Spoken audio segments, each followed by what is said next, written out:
Quand j'ai commencé à m'intéresser à la crypto en 2017 déjà, ouais, le plus gros problème que j'ai eu, et que absolument tout le monde a eu d'ailleurs, c'est que c'était trop galère de faire des allers-retours à ton argent entre tes comptes en banque et les exchanges. Genre la banque qui met 5 jours à envoyer l'argent, puis un mois plus tard la banque qui refuse de reprendre l'argent parce que ça vient d'une plateforme de crypto, c'était un enfer. Idéalement, il aurait fallu que le compte sur lequel je fasse de la crypto soit aussi une banque, je savais que j'aurais jamais ça. Parce que les grosses banques veulent pas entendre parler de la crypto, et les petites boîtes qui s'intéressent à ça, elles auraient jamais les autorisations. Non seulement une boîte vient d'obtenir ses autorisations pour la première fois sur Terre, mais en plus c'est une petite boîte française. Déblock est le truc que je pensais que je verrais jamais en 2017, c'est un wallet et une banque. Donc si demain un de mes placements se passe bien, que je vends et que j'ai gagné un petit peu d'argent, je vais pas avoir à me demander si j'ai le droit de ramener cet argent, si ma banque va en vouloir. En fait, Déblock est un compte en banque, j'ai une carte bleue qui va avec. Si j'ai besoin de payer quelque chose, je sortirai ma carte bleue de Déblock. Je payerai avec. Le tout est extrêmement régulé, ils sont certifiés par l'autorité des marchés financiers, ils sont certifiés par la Banque de France, ils sont sous audit tous les 6 mois. Incroyable cerise sur le gâteau, ce qui est arrivé avec FTX ne peut pas arriver chez eux. Ils n'ont pas les clés de votre crypto, donc déjà ils peuvent pas faire mumuse avec. Puis même si demain toute la boîte tombe dans un volcan, la clé est toujours à vous, donc vos cryptos ne sont allés nulle part. Vous n'avez même pas besoin qu'un officiel du gouvernement vous rembourse si jamais tout se passe mal, tout a toujours été chez vous. Bref, je vois une vraie application utile dans Déblock, et je les remercie beaucoup d'avoir sponsorisé cette vidéo. L'app est gratuite, si vous voulez, mais si vous cliquez sur le lien, vous aurez un compte premium pendant 1 an, ce qui veut dire que vos frais de swap entre crypto et monnaie seront vraiment moins importants. Voilà, merci à tous et bon visionnage. Je vous conseille d'avoir vu cette vidéo avant, il va vous manquer beaucoup de choses sinon.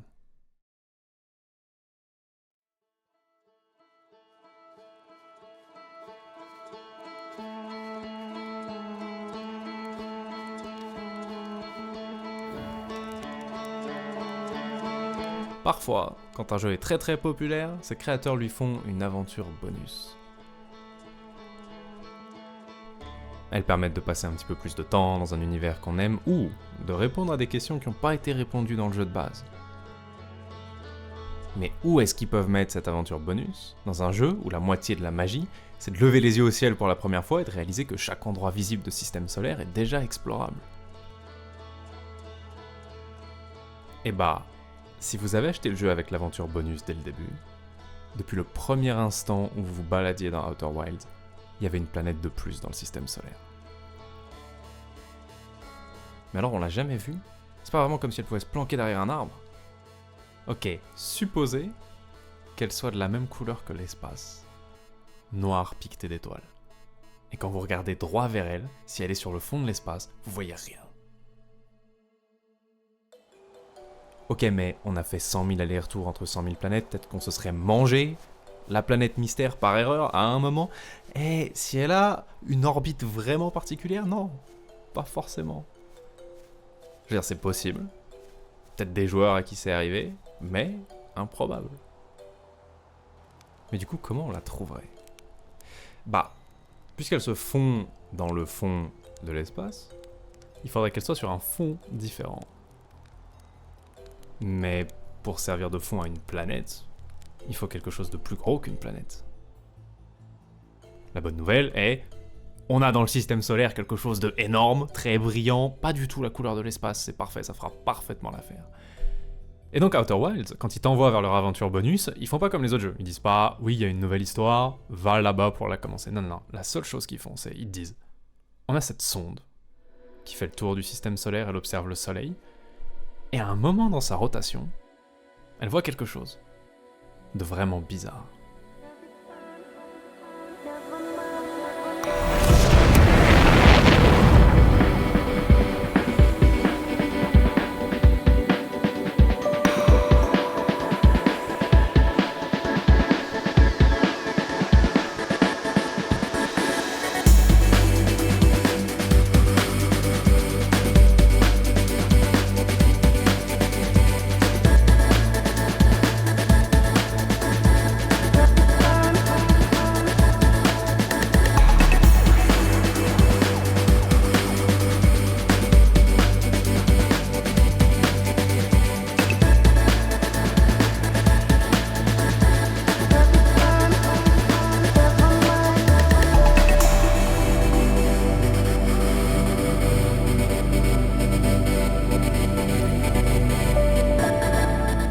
Pas une planète, C'est un vaisseau.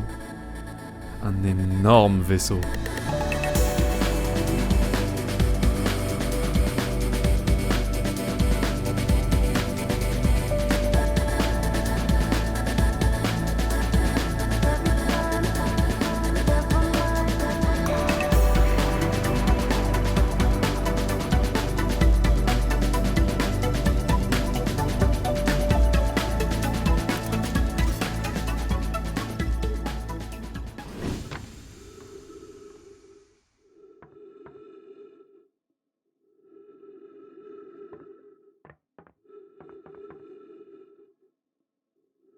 Ça ressemble pas au Nomai.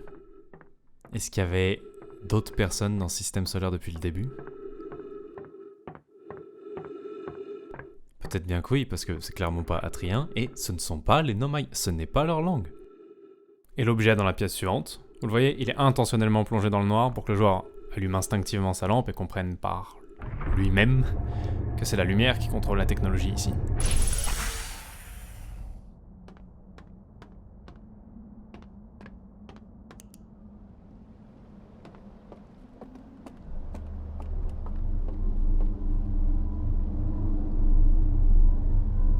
Ici, je m'attendais à 100% à un ascenseur. C'était presque ça.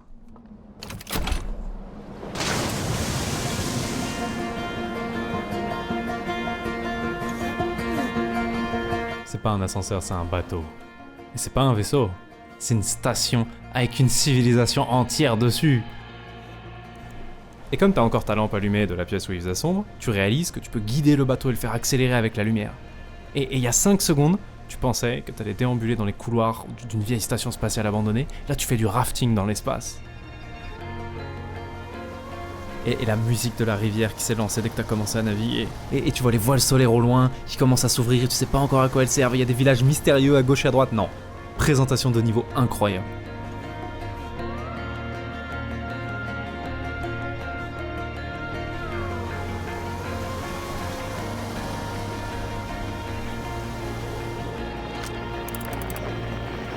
Et si tu navigues jusqu'au bout,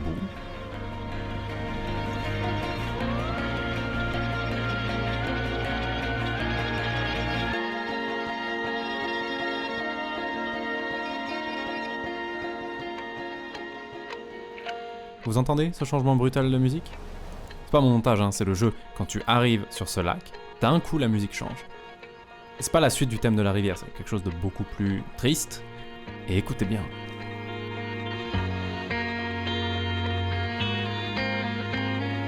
C'est le motif principal du jeu. La musique est jamais utilisée au hasard dans Outer Wilds. Il y a quelque chose de phénoménalement important dans cela, quelque chose d'important pour l'univers d'Outer Wilds tout entier.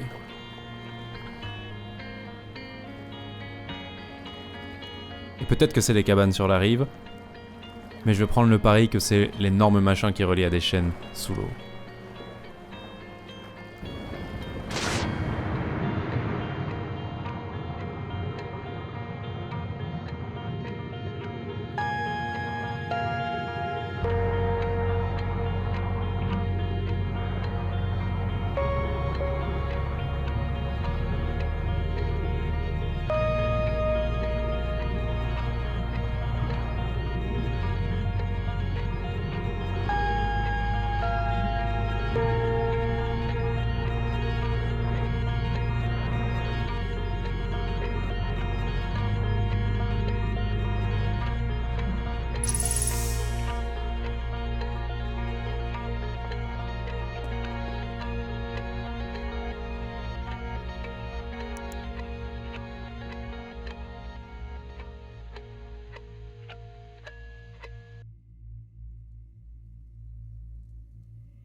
Qu'est-ce que c'est que ce truc?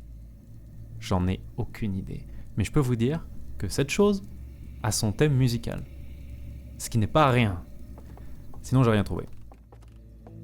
Le feu fonctionne, comme tous les autres feux. Je peux griller un marshmallow, je peux faire une sieste pour passer le temps. Mais j'ai aucune idée de quoi faire avec la boîte. Aucune idée.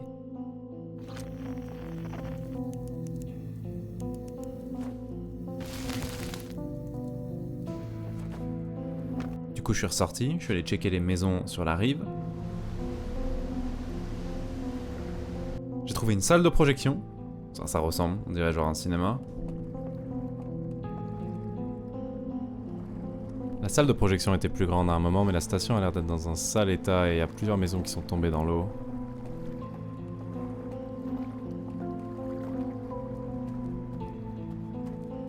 Et j'ai trouvé une porte fermée par un code.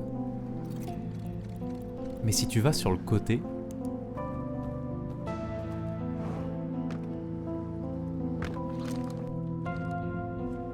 Oh mais laissez-moi passer, soyez des frères un peu. Ah!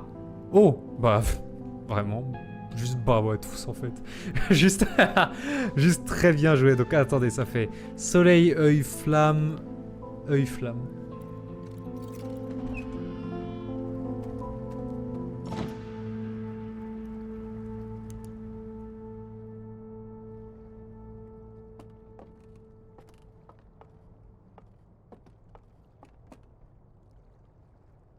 Ok, il y avait les contrôles de quelque chose ici. Il y avait les contrôles de quelque chose, mais ils sont détruits. Et c'est la salle de lancement d'une sonde, en fait. À un moment, la station a envoyé une sonde. Est-ce que ça veut dire qu'eux aussi, ils ont trouvé l'œil? Bah peut-être que non, peut-être qu'ils l'ont jamais trouvé, parce que le contact avec la sonde, il est perdu. C'est bien ce que le graphe est en train de dire. Il est perdu parce que les contrôles sont détruits. Donc c'est pas un truc qui s'est passé à l'extérieur de l'espace, c'est arrivé... Quelque chose est arrivé dans la station. C'est peut-être pour ça qu'il y a personne.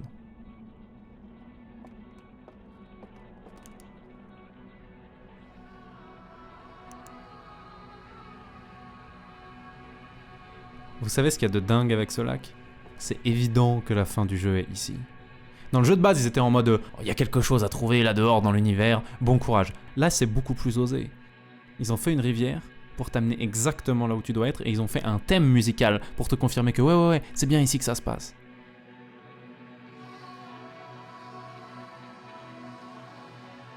Et c'est Outer Wild. Y a pas besoin de battre un boss particulier, d'avoir un niveau minimum, faut juste comprendre. Si je savais ce qu'il fallait faire là tout de suite, je pourrais plier le jeu. Donc cette bande de petits malins, ils m'ont amené à la fin du jeu, ils m'ont dit que c'était la fin du jeu et puis ils m'ont dit bah alors, tu comprends pas ?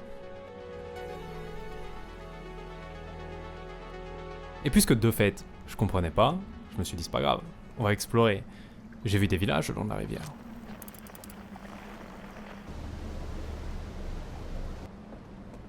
Premièrement, les habitants du coin sont grands. Je m'en étais déjà un peu douté dans la salle de la sonde, mais je me suis dit c'est une grande salle de commandement, peut-être il y a une raison pour laquelle elle est surélevée la table. Non, ma tête arrive au niveau de leur table. Et il y a cette maison, un peu à l'écart du village en hauteur, elle brille, c'est sûr elle est importante. Et dedans, j'ai trouvé à quoi les aliens ressemblent.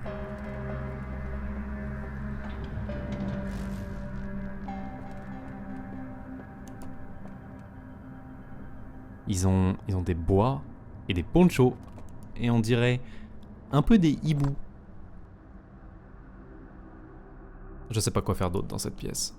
Je suis à peu près sûr qu'ils ont pas fait une maison pareille juste pour me montrer à quoi ressemblent les hiboux, mais pour l'instant je sais pas quoi faire ici. Voyez la maison en face, avec les peintures rouges et jaunes? Elle représente un projecteur. Ce qui veut dire que c'est la deuxième fois en 5 minutes que je tombe sur une salle de projection. Sauf que celle-là, il lui reste encore du stock. Carrousel des... Quoi? Diapositives? Excellent. Insérer carrousel des diapositives? Ça se met peut-être juste là, parce que ça a vraiment une tranche de projecteur en fait.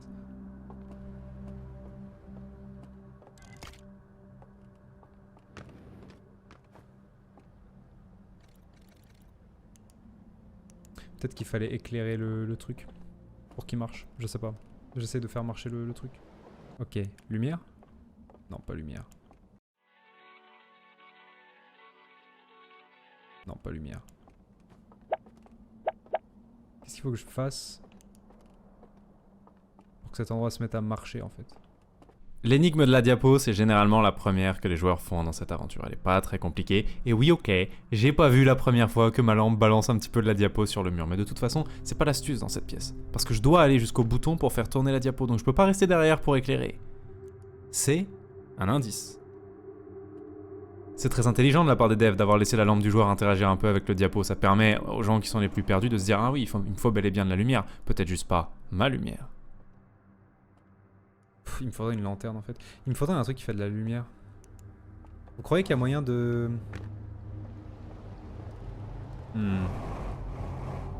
Ok, je sais plus où elle était, mais j'aimerais bien retrouver la baraque où il y avait des lanternes posées, parce que s'il y a moyen d'allumer les lanternes et de les poser là sur un giga malentendu, je peux faire de la lumière en continu.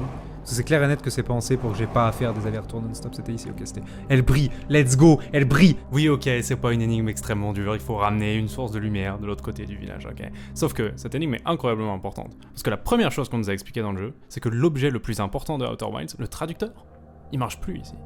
Il est pas fait pour la langue des hiboux. Donc à partir de maintenant, tout ce qu'on va apprendre sur l'histoire de la station et sur l'histoire de ses habitants va être via ces diapos. On communique plus par écrit maintenant, on communique par image. S'il n'y a pas d'option pour t'insérer dans le truc muche pour que tu fasses de la lumière, je vais criser. Frère, let's go, let's go. Alors... Quand l'œil a commencé à émettre, son signal est arrivé dans un système voisin, avec une grande planète avec un anneau, et juste à côté une lune. Et sur cette lune, les hiboux ont capté le signal.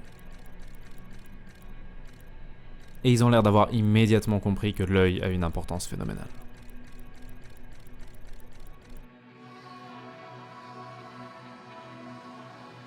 Le milieu de la diapo est endommagé, mais on peut quand même voir qu'ils construisent la station. Et puis ils déploient les voiles solaires, et ils viennent jusqu'ici. Et vous voyez ce que c'est que ça ? Ça, c'est la planète la plus éloignée du système solaire. Elle s'appelle Sombrons.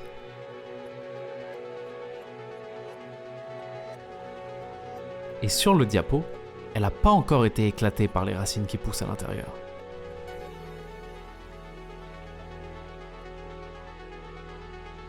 Ça veut dire que cette station est arrivée incroyablement tôt.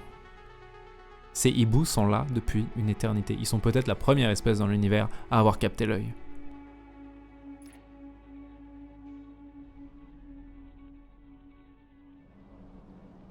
C'est tout ce qu'on a pour l'instant. Mais... il y a une deuxième diapo dans les stocks. Elle est plus courte, et elle est moins claire, et il y a une espèce de seau dessus. Et le tout début a été détruit. Mais ce qu'on voit, c'est la boîte qui est dans la cloche au fond du lac. On la voit quand elle était encore ouverte. On peut pas voir ce qu'il y a dedans, mais il y a cette lumière verte qui s'échappe. Et puis un hibou allume une statue ou un totem, et quand il l'allume, un seau apparaît sur la boîte. Sur la diapo, ils apposent un seul seau. Quand nous, on a trouvé la boîte, il y avait 3 seaux dessus. Quoi que soit cette lumière verte, ils veulent vraiment pas que ça sorte. Comme souvent dans Outer Wilds, quand tu trouves des témoignages des anciennes races aliens, ça te laisse avec beaucoup plus de questions que de réponses. Et j'étais prêt à partir me balader dans le village pour essayer de trouver plus d'indices, mais le jeu a décidé qu'on allait faire autre chose. Vous voyez, il y a plein d'endroits dans le jeu de base que t'es en temps limité pour explorer. Il faut trouver les trucs sur gravité avant qu'ils tombent dans le trou noir, ou faut trouver les trucs sur sablière rouge avant qu'ils soient recouverts de sable, ce genre de trucs. La station, c'est pareil. Et comme on l'a déjà dit, elle est très très vieille. Très très vieille. Il y a des trucs qui tiennent plus très bien.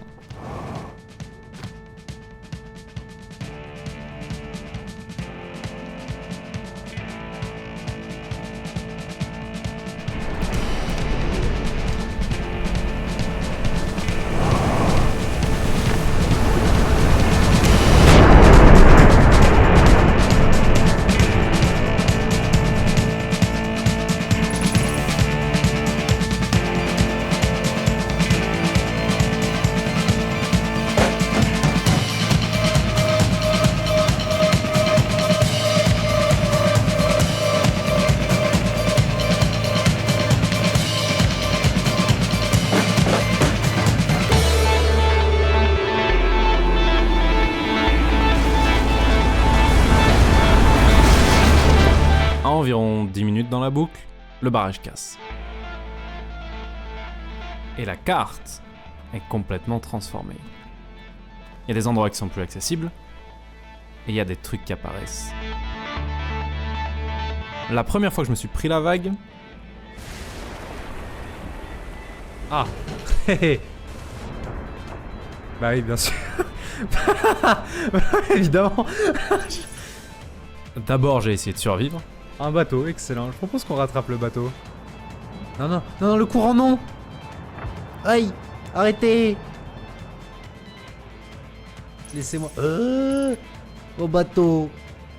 Puis une fois que j'ai attrapé une barque, j'ai refait un petit tour de station en bateau. Avoir mis un thème juste pour la rivière, c'est une putain d'idée de génie, vraiment.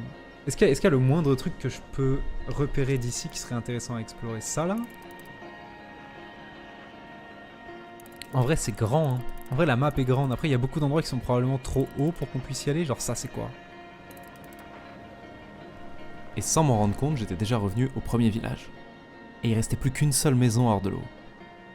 Vous vous souvenez de cette maison? Elle est surélevée par rapport aux autres, il y a des portraits dedans. Et cette fois, je les ai trouvés. J'ai trouvé les habitants de la station.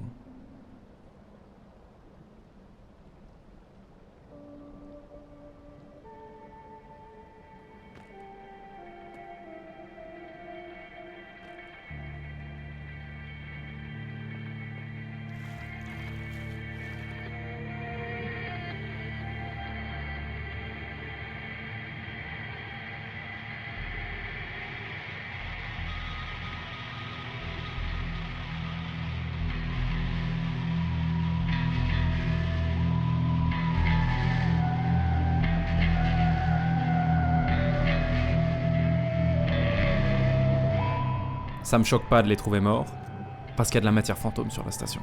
J'en ai vu un peu partout. En toute logique, c'est elle qui les a tués. Ce qui me choquait, c'était de trouver aucun cadavre. Parce que quand la matière fantôme arrive, elle te tue là où tu te trouves. Est-ce qu'ils savaient que la matière fantôme allait arriver? Est-ce qu'ils ont cru que ces espèces de bunkers souterrains allaient les protéger? De toute façon, quand tu trouves des trucs, tu ressors avec plus de questions. Et là, je serais bien resté, mais il y a la musique qui annonce la fin de la boucle qui s'est mise à jouer. Et donc c'est l'heure de partir. Qu'est-ce qui se passe si je viens avec une lanterne? Est-ce que je peux allumer le feu qui est... Ah mais attendez, mais normalement déjà il n'y a pas d'eau ici. Si je viens suffisamment tôt... Si je viens suffisamment tôt dans la game, le barrage a pas pété donc il n'y a pas d'eau donc je dois pouvoir allumer les flammes. Pas comment, mais probablement en utilisant la lanterne.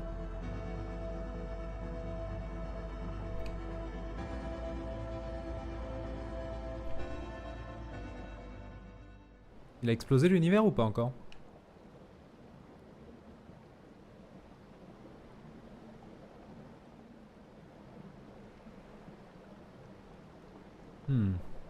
Oh, il y a deux bateaux ensemble. Hein? Ah mince. Tiens, tiens, tiens. Pourquoi est-ce que je viens de dire tiens, tiens, tiens là? En vrai, faut bien connaître le jeu, vraiment bien connaître le jeu pour comprendre pourquoi j'ai dit tiens, tiens, tiens là. C'est important pour l'intrigue. Je vous laisse le temps de la vidéo pour trouver, on en reparle à la fin.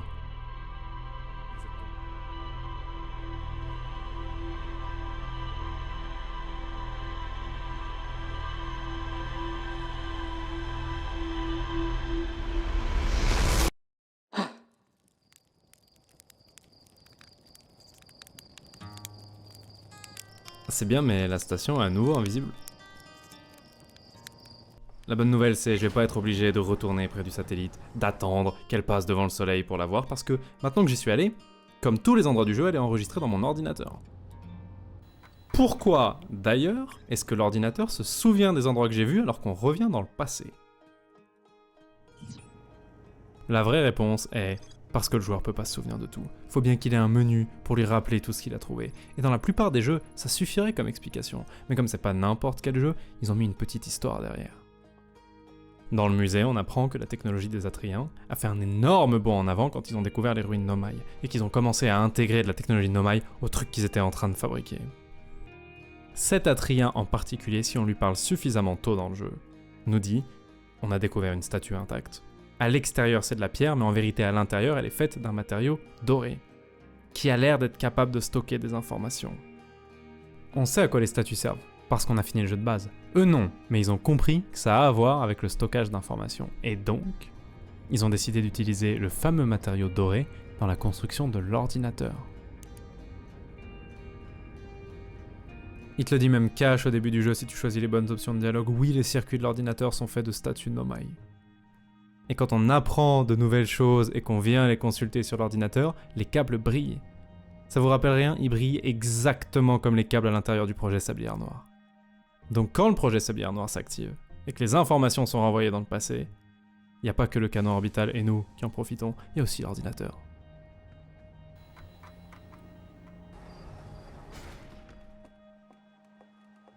D'ailleurs, on utilise de la technologie Nomai tout le temps pendant le jeu. On sait déjà que le guetteur revient grâce à un générateur de distorsion. Mais pourquoi, quand je suis dans l'espace et que je devrais être en apesanteur, je reste sur le sol de ma fusée?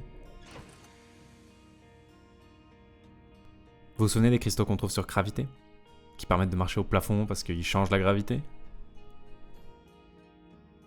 Ils en ont pris un, ils l'ont mis dans la fusée. D'ailleurs, si tu prends un choc sur la gauche du vaisseau, tu peux casser le cristal et tu perds la gravité.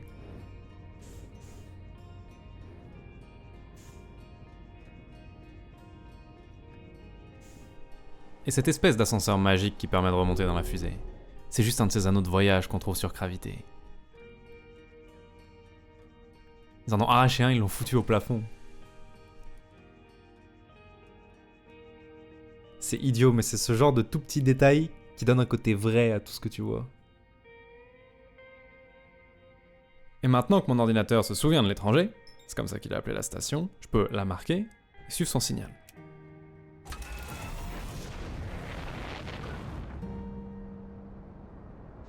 D'ailleurs, vous avez vu, la première fois qu'on trouve l'étranger, on arrive par l'arrière du système solaire, donc on arrive par l'arrière de la station. Et dans cette route, il y a toute la mise en scène, oh tu es dans une cabane, il fait noir, oh on te drop dans la rivière, oh waouh, incroyable. Mais maintenant, comme on va venir d'Atrebo à chaque fois, on va entrer par le côté de la station qui fait face au soleil. Et le chemin par là est beaucoup plus rapide. On te pose juste directement près de la rivière avec un bateau pour que tu puisses commencer à explorer plus vite. Ça sert à rien pour l'histoire, mais on aime ce genre de game design intelligent.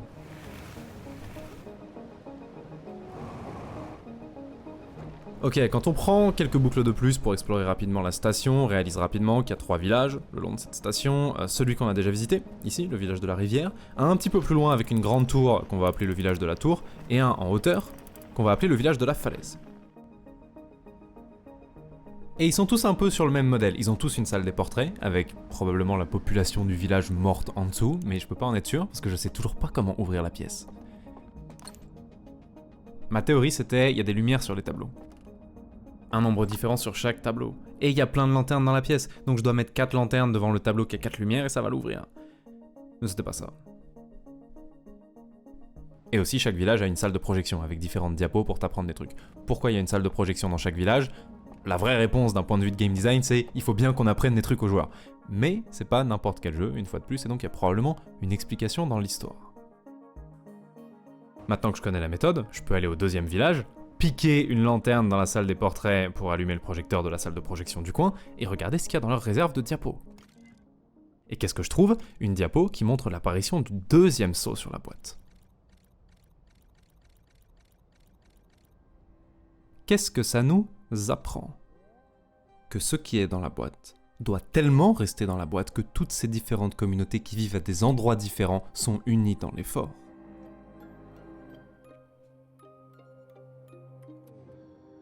Et ça m'a aussi fait réaliser autre chose, il y a des diapos qui marchent ensemble. Elles se suivent, il y a des familles. Cette première page que tu as à chaque fois que tu lances une diapo, c'est un sommaire. Ça veut dire, ok, elles sont dans cet ordre-là, et si tu as cette diapo-là, tu dois trouver ce symbole-là, c'est la suite. Et ça veut dire que la deuxième diapo qu'il y a dans la réserve où je suis, avec l'œil de l'univers comme symbole, c'est la suite de la diapo super importante du premier village qui raconte l'histoire du peuple, de comment ils sont arrivés ici.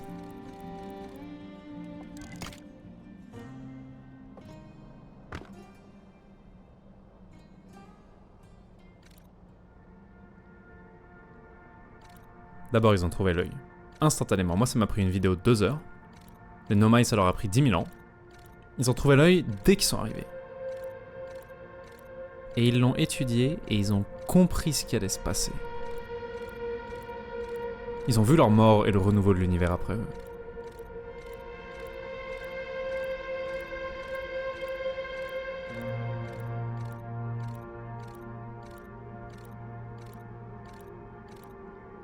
Ça leur a pas plu du tout.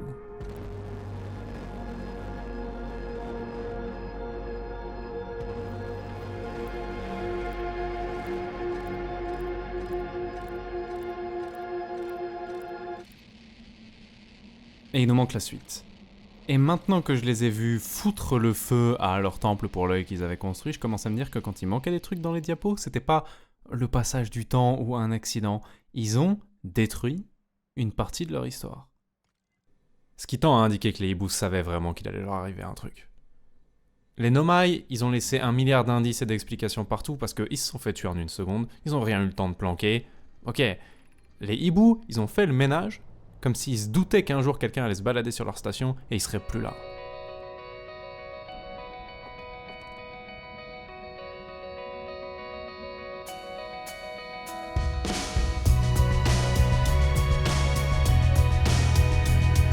Ok, à partir de maintenant, on a les bases du DLC. Ça se passe sur une vieille station, il y a des aliens morts qui ne sont pas les Nomai, ils communiquent avec nous non pas par écrit mais par diapo, et il y a une boîte sous un lac, et c'est très mystérieux, très très bien. À partir de maintenant, il y a 2 énigmes très importantes qu'il faut réussir à percer pour avoir accès à la seconde moitié de l'aventure. C'est comment on ouvre les tableaux, et qu'est-ce qu'on doit faire avec le mystérieux feu vert. Je n'ai jamais percé une seule de ces énigmes. On est dans Outer Wilds, les trucs peuvent être découverts dans n'importe quel sens, il y a des indices un petit peu partout pour peu importe dans quelle direction tu pars, tu peux comprendre par toi-même si t'es un génie, ou tu peux trouver complètement par hasard. Et je n'ai rien compris, et j'ai quand même tout percé. Commençons par les tableaux, ok? Quelqu'un d'un minimum consciencieux, sérieux, quelqu'un qui suit les indices, il aurait checké entièrement le village de la tour. Il aurait fini par trouver 7 pièces, et cette pièce lui aurait dit « Est-ce que tu sais qu'il y a un passage secret sous la tour ?»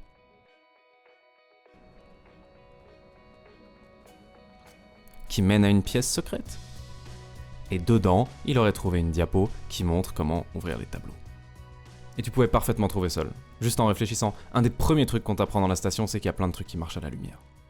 Et s'il y a autant d'objets qui s'activent en mettant de la lumière dessus, pourquoi il n'y aurait pas des objets qui s'activent quand on retire la lumière? Les tableaux bougent seulement s'ils ne sont pas du tout éclairés. Mais à quoi ça sert d'ouvrir quand on sait déjà ce qu'il y a en dessous? Et comment est-ce que ça s'était ouvert la première fois? Je vous laisse réfléchir à ces 2 trucs et on va parler de la deuxième énigme. Le feu. Par exemple, une personne consciencieuse dirait « Ok, j'ai trouvé le premier chapitre de l'histoire dans le premier village, le deuxième chapitre dans le deuxième village, je vais aller au village de la falaise, trouver le 3e chapitre. » Il n'est pas très dur à trouver, il est dans la salle de projection du village de la falaise comme tous les autres, mais il n'y a pas grand chose dedans. Vous avez remarqué que plus on approche de la fin de leur histoire, plus ils ont détruit des trucs? On les voit dans une salle de projection en train de regarder leur planète, très probablement leur planète, puis il nous manque à nouveau énormément de choses, et on les voit descendre dans leur bunker en tenant ce drôle d'objet que de fait on a vu qu'ils tiennent tous, et ils arrêtent de bouger, l'objet s'allume, et ils dorment en fait. Ils dorment, ils nous ont laissé quelques images de plus, justement pour qu'on voit leurs épaules bouger. Si c'est toujours pas clair ce que tu dois faire, il suffit de continuer à fouiller. Le jeu fonctionne comme ça. Plus t'es prêt à fouiller longtemps, plus il te récompense avec des indices évidents. Une personne avec encore plus un esprit de détective, il aurait dit « Cette maison-là, dans le village de la falaise, je l'ai explorée, j'ai rien trouvé dedans, mais si je regarde de l'extérieur, il y a 2 étages. Et de l'intérieur, j'ai accès qu'à un étage. » Et si tu lances ton petit robot à travers le plancher et que tu utilises sa lumière pour activer la porte de l'intérieur, parce que les portes marchent à la lumière, tu ouvres l'étage. Et là, j'ai une diapo, et cette diapo dit « Frérot, il y a probablement plein d'endroits qui sont cachés dans cette station, plein de planques, plein de machins que tu peux pas imaginer, mais t'essayes de les trouver de l'intérieur. Est-ce que tu sais qu'il peut y avoir des accès de l'extérieur ?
La balade dans l'espace nous ramène au village de la falaise. C'est juste une de ces maisons qu'on pouvait pas ouvrir de l'extérieur. Mais dans ce laboratoire, on trouve cette espèce d'étrange lanterne que tenaient les aliens et que d'ailleurs on a croisé à plusieurs endroits dans la station, et une diapo qui les montre en train de faire des expériences où ils tiennent la lanterne et où ils s'endorment près du feu.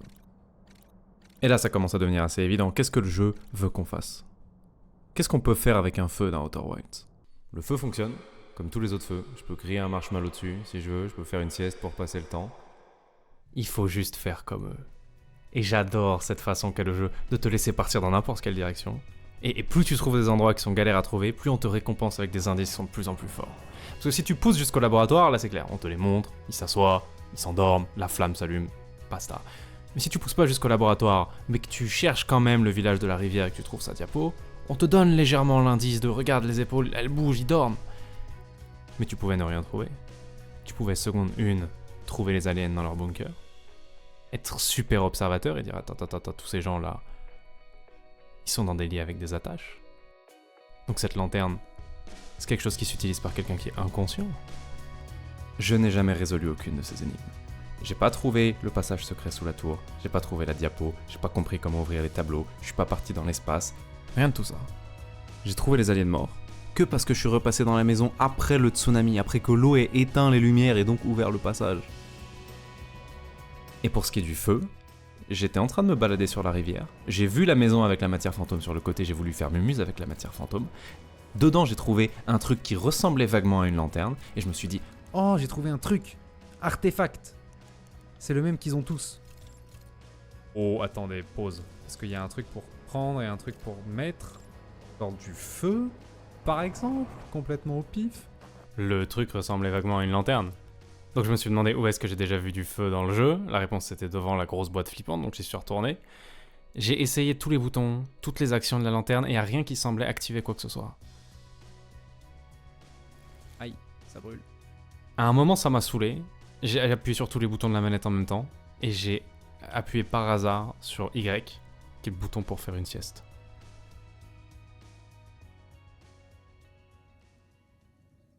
C'est probablement une mauvaise idée de faire une sieste. Oh, oh, oh! Ça a marché! Quoi? Ça a vraiment marché?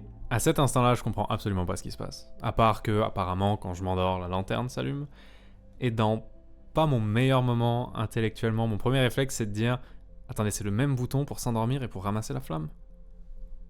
C'est complètement con. Je sais pas si c'est vraiment la sieste qui l'a trigger. Si c'est ça, c'est idiot. Mais je crois pas que ce soit ça. Il est parti. Quoi? What? Quand? Et je suis tellement perturbé pendant les 15 secondes qui suivent que je me fais même pas la remarque qu'il ne peut pas y avoir un ascenseur sous mes pieds parce que normalement, on est sous l'eau, il devrait y avoir le lac sous mes pieds. Toujours eu ça? T'as toujours eu ça? C'était pas là, hein? J'ai pris l'ascenseur. Je suis descendu dans ce qui était le lac il y a 5 minutes. J'ai vu une immense ville au loin avec des lumières partout. Et puis vous aviez bien entendu la musique depuis tout à l'heure. C'est la fin de la boucle et 30 secondes après avoir mis les pieds là, je me suis emmené. C'est la fin du cycle. Alors. Il y a trop de trucs intéressants à voir, trop de trucs intéressants à tester, mais le... Il y a un truc... Qu'est-ce qui se passe si je ramène un artefact alien ici, genre je peux prendre du feu normal? Du feu orange et il a peut-être un effet différent? Eh bah figurez-vous que...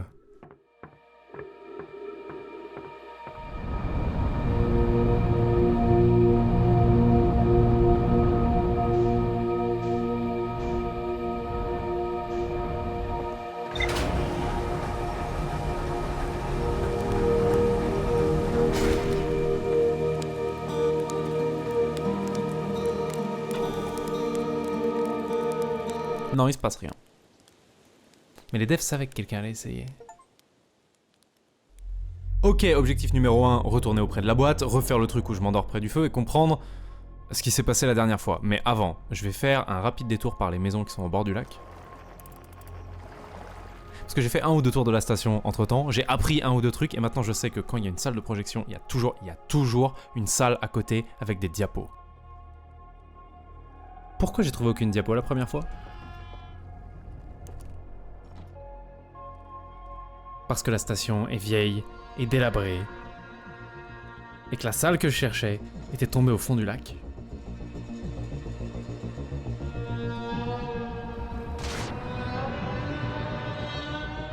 C'est pas n'importe quel diapo.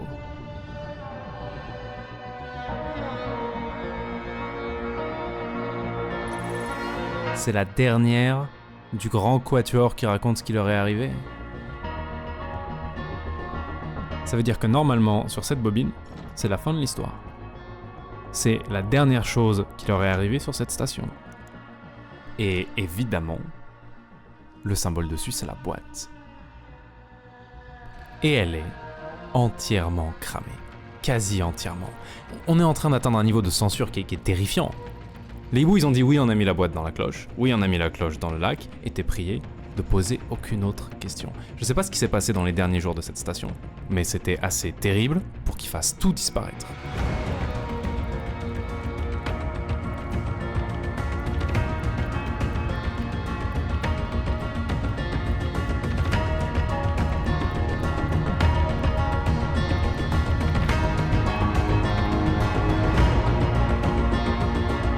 Mais c'est pas grave, c'est pas grave. On va refaire le truc magique avec le feu et la lanterne et on va aller comprendre par nous-mêmes. C'est exactement ce que je me suis dit à ce moment-là, j'avais juste oublié que pendant que j'étais dans la salle de projection à regarder la diapo, le barrage s'était cassé. Hop là, en avant.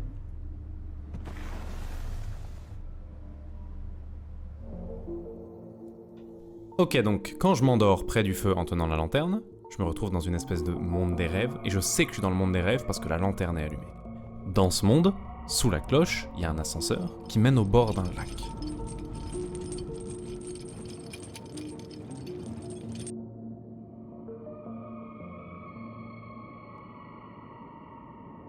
Et la boîte qui était dans la cloche est à nouveau là au bord du lac. Et c'est limite une bonne nouvelle parce que dans le monde précédent, je savais pas comment l'ouvrir. Ici, je sais parce que je l'ai vu dans les diapos. Il y a les totems autour, les totems où, quand les hiboux les allument, ça fait apparaître des seaux. Donc je suppose que j'ai qu'à éteindre les totems pour les faire disparaître. Sauf qu'ils sont sur l'autre rive du lac. Pourquoi ils sont là-bas? C'est un système de défense. Parce que si je touche l'eau et que ma flamme s'éteint, je me réveille. Puis j'ai été smart, je me suis dit j'ai juste à laisser la lanterne derrière moi, je vais aller nager sans elle. Et c'est comme ça que j'ai réalisé que notre personnage sait pas nager. Comment est-ce qu'il fait quand je plonge dans le lac, par exemple? Bah en fait, il a sa combinaison pour respirer, et ses propulseurs pour avancer. Il nage pas, il se propulse sous l'eau. Et la combi ne te suit pas dans le monde des rêves. Maintenant, il y a bien un troisième totem, avec un pont. Mais vous allez vite voir le problème.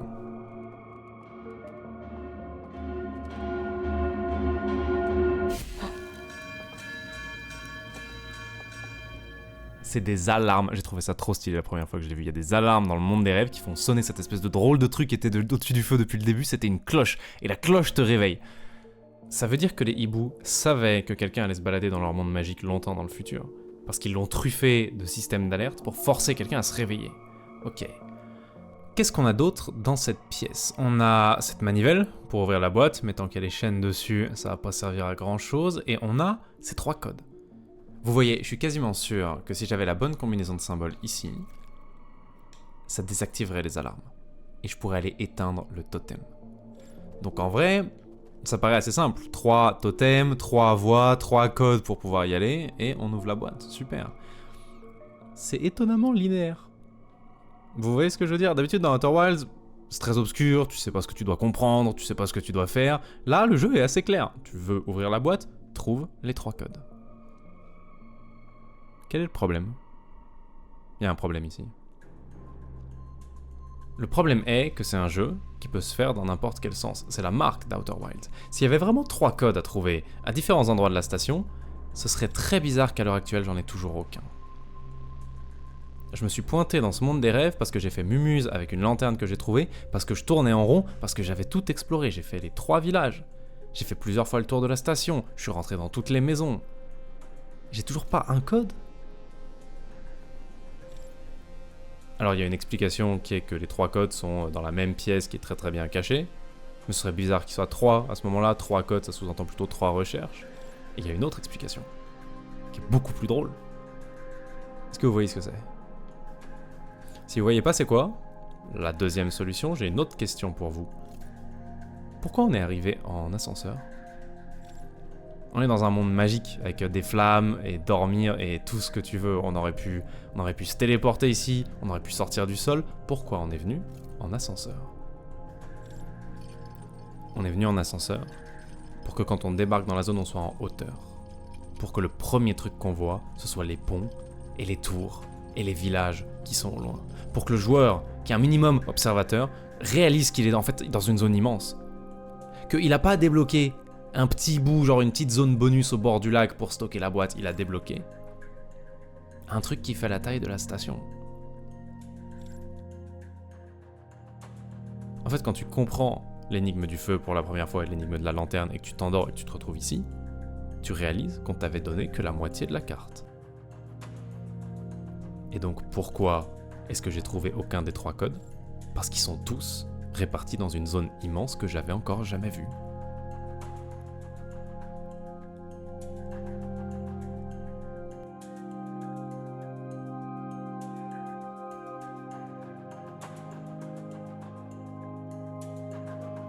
Et comment je vais dans cette zone immense? C'est pas ici, il y a de l'eau pour me stopper, il y a des alarmes pour me stopper. C'est qu'il y a d'autres points d'entrée pour le monde des rêves. Et vous le savez probablement, vous en avez vu un dans une diapo. Et il y a d'autres feux, et la seule raison pour laquelle nous on l'a pas encore vu de nos yeux, c'est parce que quand on est passé, c'était trop tard et l'eau était passée là déjà. Cette fois j'y suis allé assez tôt. Et j'étais vraiment hype. Parce que dans le jeu de base, c'est dans les ruines Nomai qu'on apprend le plus de trucs. Là, s'ils sont aussi nombreux autour du feu, c'est que c'était un point d'entrée très populaire, très fréquenté pour le monde des rêves. Avec probablement des trucs importants de l'autre côté.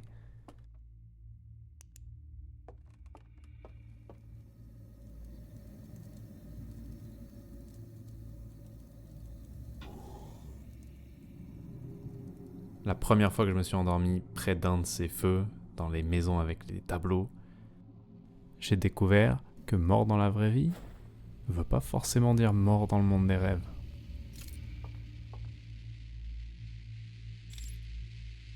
Là, je me suis rappelé d'un truc qu'on m'avait dit dans le chat 3 boucles avant. Comment tu fais pour rester calme? Ce DLC, il m'a terrifié, mec, je comprends pas ce que tu veux dire. À l'heure actuelle, il y a une rivière et 3 arbres. Tu veux que j'ai peur de quoi?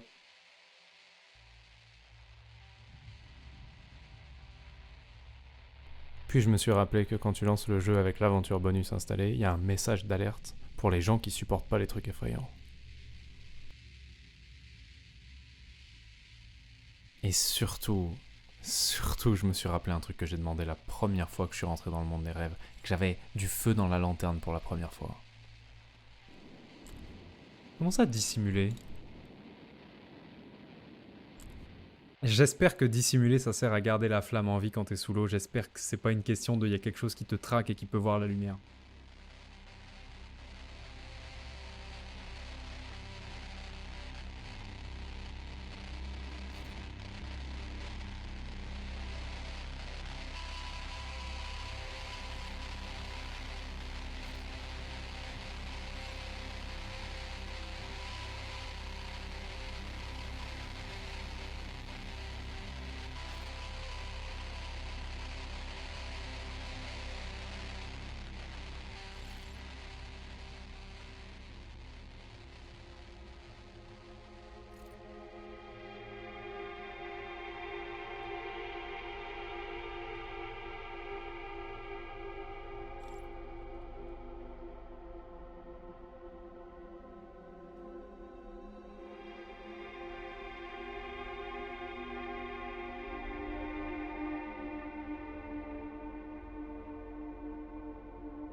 les hiboux sont toujours là.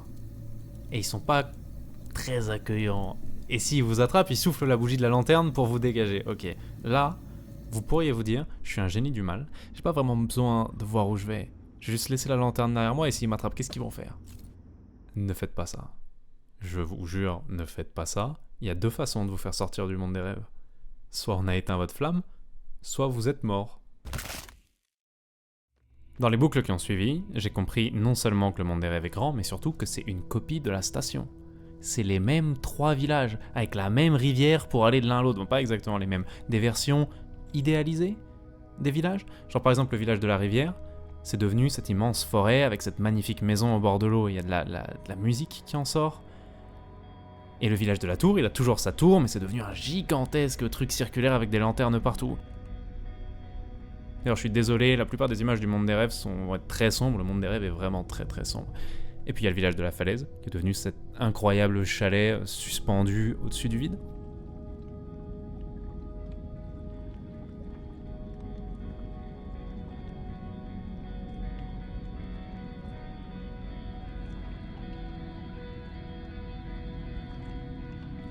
J'ai aussi de plus en plus compris comment ça marchait. Ici aussi, tout est activé par la lumière, mais le plus important ici, c'est les totems.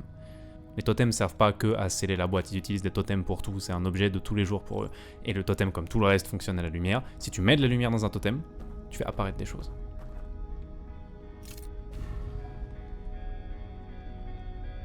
Et si tu souffles un totem, tu fais disparaître des choses.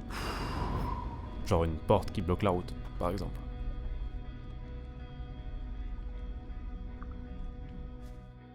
J'ai aussi trouvé les mains qui font très peur la première fois qu'on les active. Mais en fait, elles servent juste à se déplacer. Qu'est-ce qu'on a trouvé d'autre sinon? C'est plus possible d'aller d'un village à l'autre en marchant, comme sur la station. On est obligé de prendre la rivière et de passer par ces tunnels.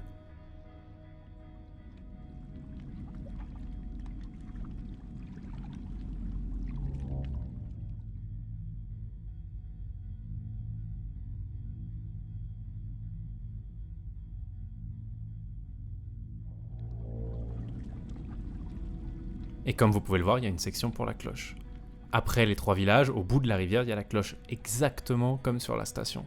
Et quand on monte sur le côté et qu'on regarde à l'intérieur, on voit la salle où on arrive quand on prend le feu de la cloche. Et on sait que juste en dessous, il y a l'ascenseur, qui nous emmène sous terre, ce qui veut dire que la boîte est sous la rivière.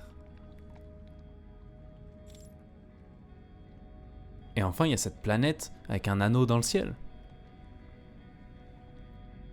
C'est la même qu'on a vue dans la première diapo qui tournait autour de leur lune natale. Donc c'est quoi cet endroit? C'est un souvenir? C'est une illusion de leur monde natal?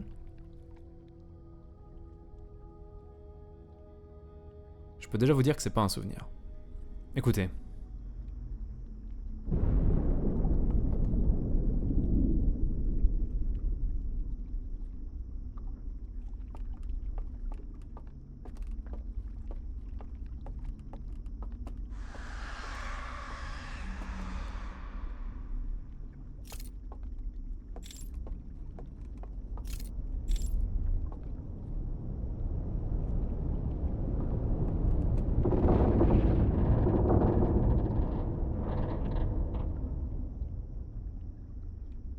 C'était quoi ça?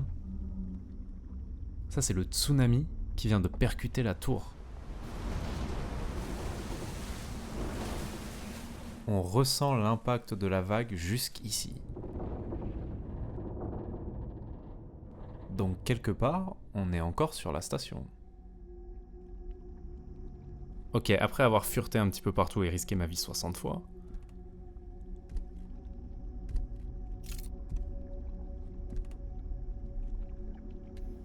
je peux affirmer, quasi à 100%, que chaque village cache un secret. Dans le village de la rivière, c'est évident, c'est la grande maison, on aimerait beaucoup pouvoir l'explorer, mais vous allez vite voir pourquoi c'est archi pas faisable.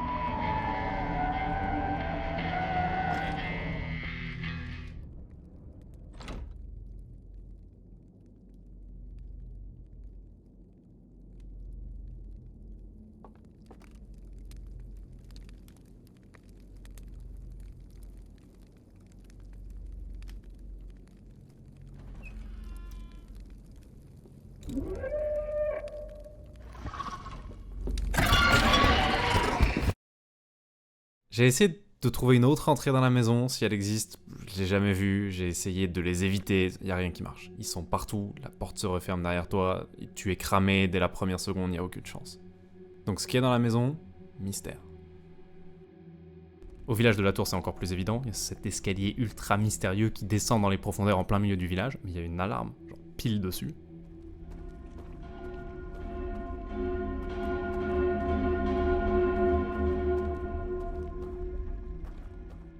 Et le village de la falaise est probablement le plus mystérieux du tas, déjà parce que cet immense chalet, il est vide, il n'y a pas de hibou, tu peux te balader partout, mais il n'y a rien à faire dedans. Tu peux aller dans toutes les salles, tu peux prendre tous les escaliers, et si tu cherches vraiment et que tu fouilles dans chaque recoin, tu finis par trouver une route, un itinéraire un petit peu planqué, où tu prends plusieurs mains, tu descends dans plusieurs endroits, et tu finis par te retrouver dans l'étage qui est tout en bas. Et même s'il y a clairement rien à faire, il y a cet immense tableau qui a clairement été mis là en évidence, et tu peux rien faire avec. Ok, à partir de maintenant, on rentre vraiment dans le dur de l'aventure. Alors, pour percer les secrets des 3 villages, c'est le moment où il y a à la fois le plus d'action et le plus de réflexion. Et comme c'est Outer Wilds, évidemment, chaque village doit être percé avec sa propre astuce, sa propre méthode, mais chaque village a plusieurs méthodes, dont certaines qui sont incroyables. Ok. On va commencer par le village de la tour, parce que c'est celui où t'as les meilleures chances si t'y vas au hasard. Supposons que t'aies rien compris, t'as pas capté d'indice particulier, t'as pas eu une illumination, mais t'es quelqu'un d'assidu. Tu regardes partout.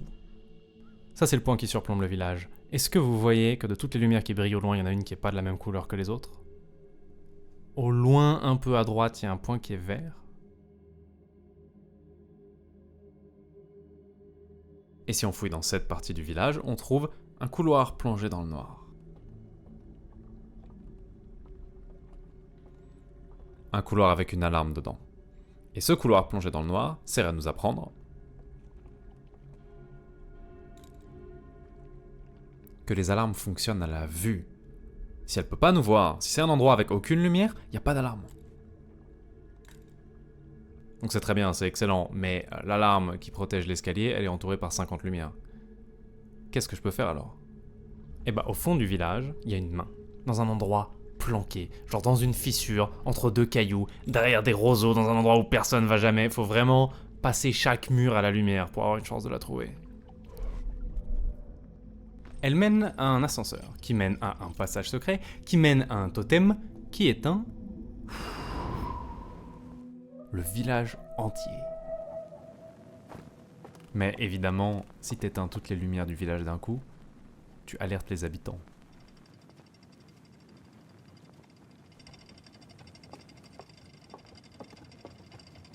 Et maintenant, faut retrouver la route jusqu'à l'escalier central, dans le noir complet, avec des gens qui te cherchent.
J'ai pas vu qu'il y avait de l'eau.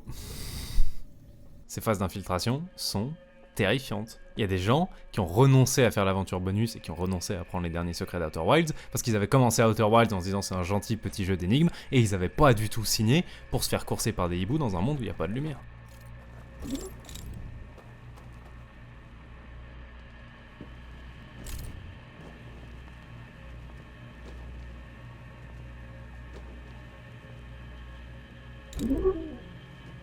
Mention spéciale pour le moment où vous arrivez enfin aux escaliers, que vous descendez dans les profondeurs et que vous réalisez que l'étape d'après...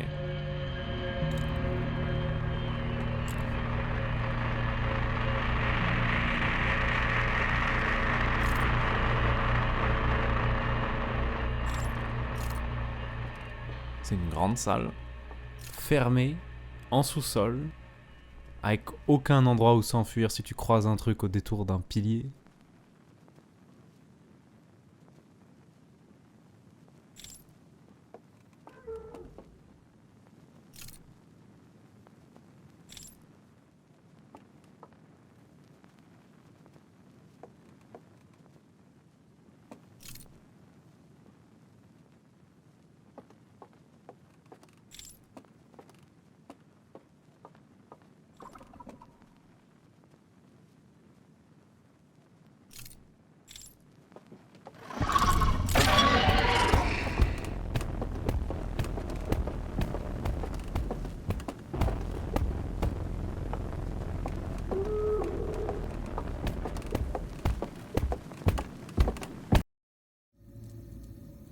Ok, le truc c'est, il y a une seule sortie dans cette grande pièce, on la voit quand on arrive sur le balcon au tout début.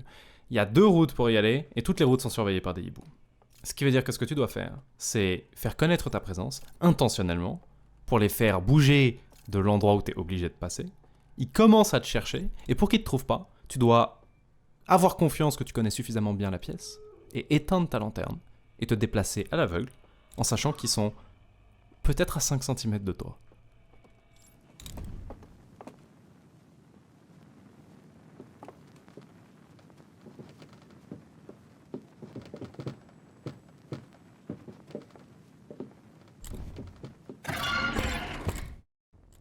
Ok. Supposons que vous arriviez à triompher de vos peurs, vous apprenez la pièce, vous passez, ou juste vous avez eu de la chance et ils vous ont pas attrapé. Vous arriverez de l'autre côté et vous trouverez l'ascenseur final. Vous aurez fini le village de la tour. Mais avant de vous montrer les secrets qu'il y a derrière cet ascenseur, je vais vous montrer une autre méthode pour arriver ici. Regardez, je pars du village de la tour, tout à fait normal. J'avance tout droit, je vais chercher l'ascenseur pour descendre au niveau de l'alarme. Je descends l'escalier, je traverse la grande salle.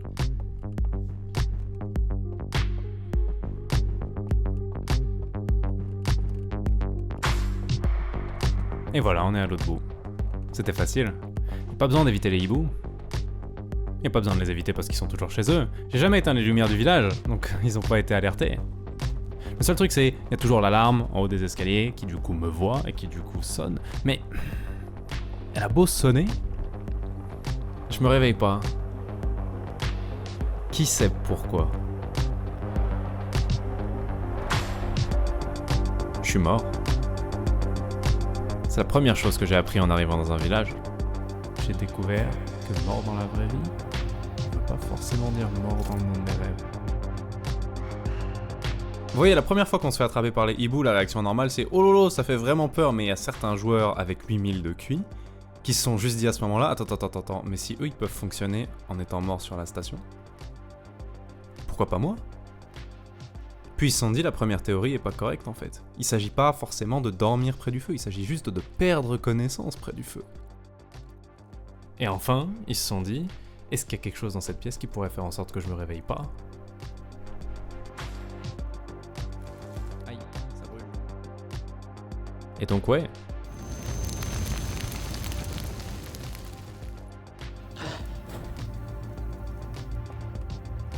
Et maintenant la cloche elle peut sonner autant qu'elle veut, mais sur la station, il n'y a plus de cerveau pour l'entendre.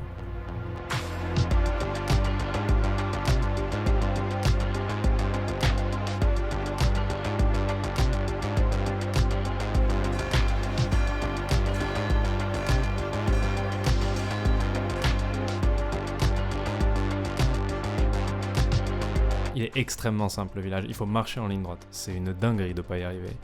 Et dans 22 minutes, la boucle me ramènera à la vie de toute façon, et entre-temps, j'aurai appris ce qu'il y a derrière cet ascenseur. Ce qu'il y a en bas, c'est ce qui a le plus de valeur dans le jeu.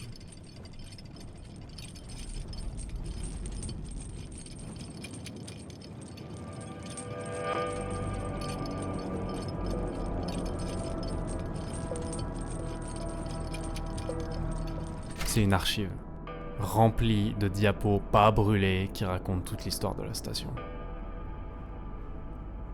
Et aussi ça, au fond, qui brille. Vous le reconnaissez ?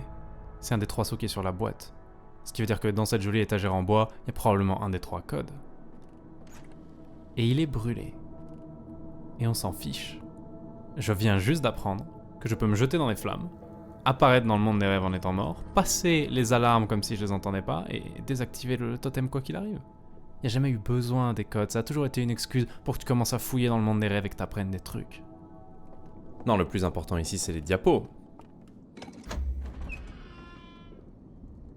Et il y en a 3 auxquels on a accès.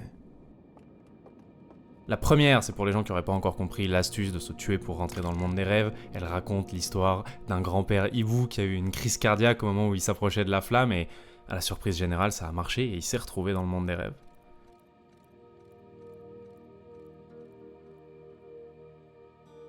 La deuxième, c'est pour les gens qui auraient vraiment pas compris quoi faire de cette première information et qui montre que les hiboux réalisent que si la personne qui est dans le monde des rêves est morte sur la station, leur alerte à base de cloche, elle marche plus. Mais c'est la troisième qui est vraiment importante. La troisième, on l'a déjà vue à la surface, c'est celle qui est représentée par l'œil. C'est celle dans laquelle ils racontent qu'une fois arrivés dans le système solaire, ils ont étudié l'œil, ils se sont rendus compte de ce qui allait se passer s'ils l'activaient, ça les a légèrement énervés, ils ont brûlé leur temple, ils ont brûlé leurs archives, et à partir de là, c'était brûlé. Et ce que je vois maintenant, c'est qu'après avoir détruit leur temple, ils ont construit une sonde, et ils l'ont envoyé bloquer les signaux de l'œil. Une sonde dont on a trouvé la salle de contrôle au tout début du jeu. Et les commandes étaient détruites d'ailleurs. Cette diapo vient de répondre à une des questions les plus importantes du jeu de base qui n'avait jamais été répondue. Comment ça peut être aussi dur de trouver l'œil, alors que c'est un truc qui émet des signaux normalement et qui a attiré les Nomai de l'autre bout de l'espace jusqu'ici. Les Nomai ont capté l'œil à un moment. Et quand ils sont arrivés dans le système solaire, bizarrement, le signal avait disparu. Et il y avait même des messages de Solanum quand elle était petite dans la cité obscure qui disaient mais est-ce que l'œil est mauvais? Est-ce qu'il a essayé intentionnellement de nous échouer ici? Comment il peut nous attirer de l'autre côté de l'espace? Et quand on s'approche, le signal disparaît. Le signal n'a pas disparu, les hiboux l'ont bloqué. Mais alors du coup, dernière question, juste rapidement. Si les hiboux ont établi la barrière, il y a infiniment longtemps, même des milliers d'années avant que les Nomai débarquent, à un moment où Sombron c'était une planète normale. Et si la barrière est toujours là aujourd'hui? Ce qui est clairement le cas, c'est pour ça que c'est aussi dur de trouver l'œil dans le jeu de base. Qu'est-ce qui a attiré les Nomai? Qu'est-ce qu'ils ont capté?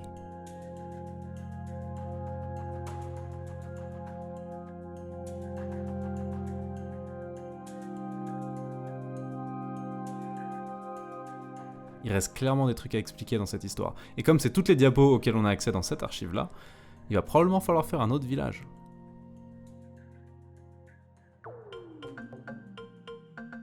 Le village de la falaise fonctionne exactement comme le village de la tour. C'est-à-dire qu'il y a une route qui est normale et longue et flippante, et il y a une route qui permet de passer sans aucun problème, mais que vous trouverez que si vous avez 8000 de QI.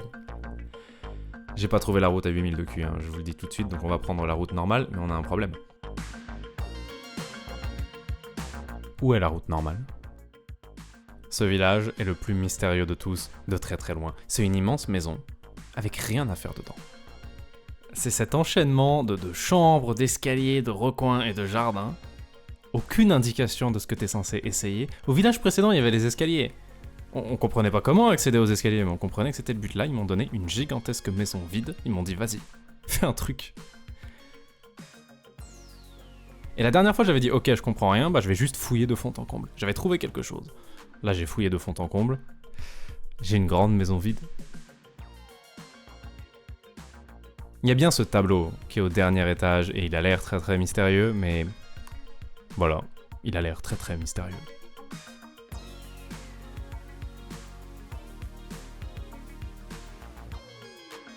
Donc il va nous falloir un indice. Un indice qu'on aurait eu si on avait fait un truc typiquement Outer Wilds quand on a trouvé la boîte pour la première fois. C'est un jeu où tu dois tenter des trucs. Même si tu penses que ça va pas marcher, même si tu penses que ça sert à rien, tu dois essayer des trucs, c'est toute la philosophie. Il y a 3 sauts sur la boîte. Tu sais parfaitement que tu peux pas ouvrir la boîte tant que t'as pas ouvert les 3 sauts, c'est évident. Mais si t'es du genre à essayer quand même juste pour narguer l'univers, tu vas appuyer dès le début sur le bouton qui ouvre la boîte. Juste pour voir. Vous voyez l'expression « aide-toi et le ciel t'aidera » ? Peut-être que quelque chose est en train d'essayer de vous aider, et qu'il n'a pas besoin que vous réussissiez, mais juste que vous essayez.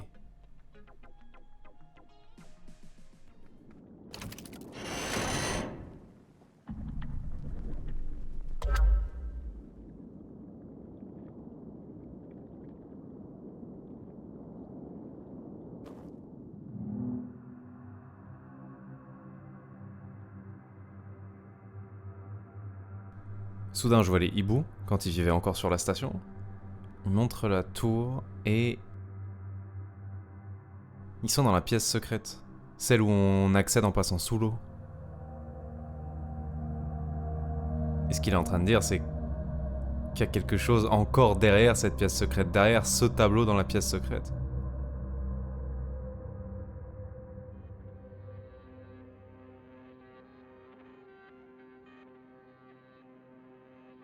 Et qu'est-ce qu'il fait après ? Il va s'endormir.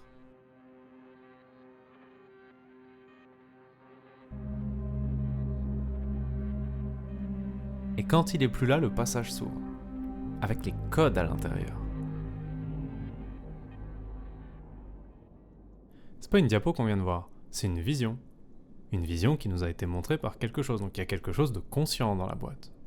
Écoutez, on va faire ce qu'il dit. Si j'avais trouvé cette vision plus tôt dans le jeu, j'aurais peut-être été perdu. Mais maintenant, je sais que ce qu'il est en train de montrer sur ce tableau, c'est juste la tour qui est dans le monde des rêves, qui est une réplique de l'original. Et de fait, j'avais pas vu, en bas, elle a une entrée secrète, et elle aussi. Et donc elle a probablement une salle secrète, elle aussi. Je fais un petit jeu de lumière rapide dans le village de la tour pour réussir à faire apparaître un pont qui va jusque là. Je rentre à l'intérieur, je trouve en effet la salle secrète, tout pareil, sauf qu'ici elle a des bougies à éteindre. J'éteins les 2 qui sont au fond, ce qui est probablement ce qu'a fait le hibou qui est parti s'endormir dans la vision. Je reviens dans le monde réel et, comme prévu, le passage est ouvert.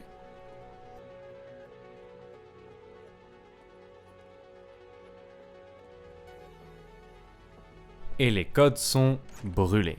Ce qui ne devrait pas beaucoup vous étonner à ce moment-là dans le jeu. On a compris que les hiboux ont essayé d'effacer un maximum de preuves sur la station, et les trucs vraiment importants, ils les ont emmenés et cachés dans les archives dans le monde des rêves. Nous, on le sait déjà, parce qu'on a fait le jeu dans un ordre complètement différent. Mais c'est facile d'imaginer qu'un joueur qui fait mumuse avec le bouton de la boîte arrive d'abord ici, se dit « Ah mince, ils ont brûlé les codes », puis il réussit à percer le secret d'un village, il arrive dans une archive, il voit un code dans une archive, il se dit « Oh, incroyable, je vais enfin commencer à ouvrir la boîte », et là il voit que c'est brûlé là aussi, et il est abattu. D'ailleurs, le fait que ce soit brûlé même ici, du point de vue du lore, c'est une dinguerie en fait. Les versions des codes qui sont dans les archives sont sans aucun doute les dernières que les hiboux avaient. Ce qui veut dire que ce qui est dans la boîte est tellement craint, ou tellement détesté, que les hiboux ont déjà décidé qu'ils ne l'ouvriraient plus jamais. Ils se souviennent probablement même pas des codes pour enlever les sceaux aujourd'hui.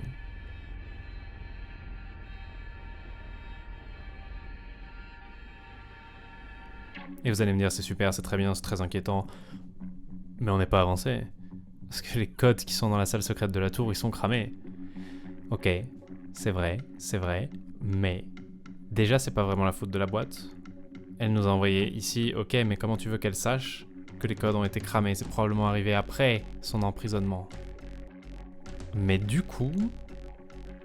ça soulève une question vachement intéressante. Comment elle savait qu'il fallait nous envoyer ici ? Attendez, parce que d'habitude quand tu fous quelqu'un en tôle, tu lui dis pas où tu mets les clés. Comment la boîte savait qu'il fallait chercher là ? Très probablement que ce qu'il y a dans la boîte, c'est que les hiboux utilisent cette pièce pour tous les codes importants qui sont dans la station.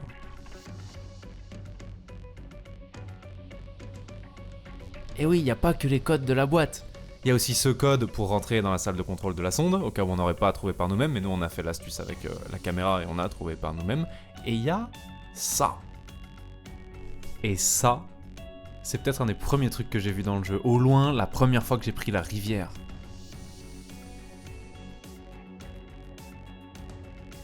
Ce truc est une maison dans le village de la falaise dans laquelle j'avais rien trouvé d'intéressant jusqu'à maintenant. Enfin, rien d'intéressant à part un truc pour rentrer un code.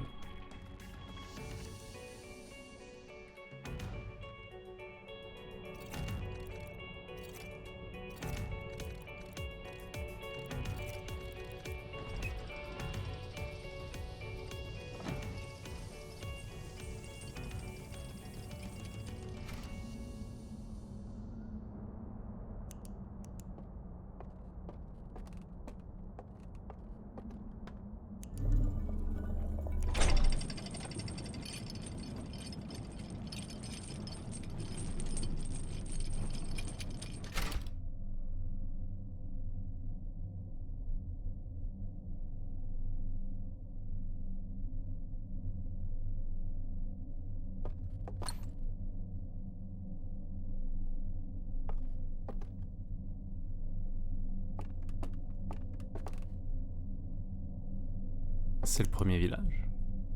C'est le village de la rivière. Qu'est-ce que c'est que ça ?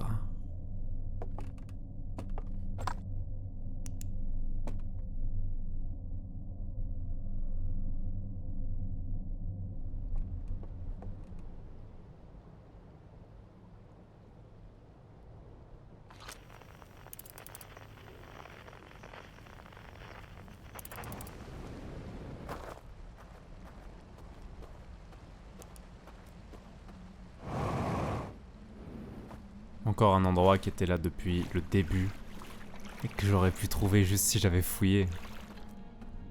Et dans cette planque devant laquelle j'étais probablement passé 150 fois depuis le début du jeu, j'ai trouvé toutes les diapos du village de la rivière brûlées. Ce qui explique pourquoi il en restait genre 2 dans leur stock, ils ont tout amené ici pour le détruire. J'ai aussi trouvé une drôle de machine et une diapo intacte. Et vous savez ce que c'est ? C'est un indice pour atteindre l'archive de ce village dans le monde des rêves.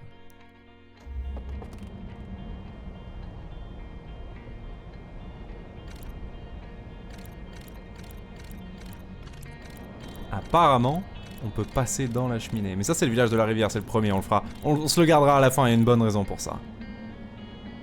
Vous voyez, c'est dans cette pièce qu'ils ont organisé la destruction de tout leur savoir qui restait sur la station. Et ils ont laissé une mini-archive pour expliquer à peu près ce qui s'est passé ce jour-là. Quand ils ont mis la cloche sous le lac, ils ont rassemblé toutes les diapos de tous les villages.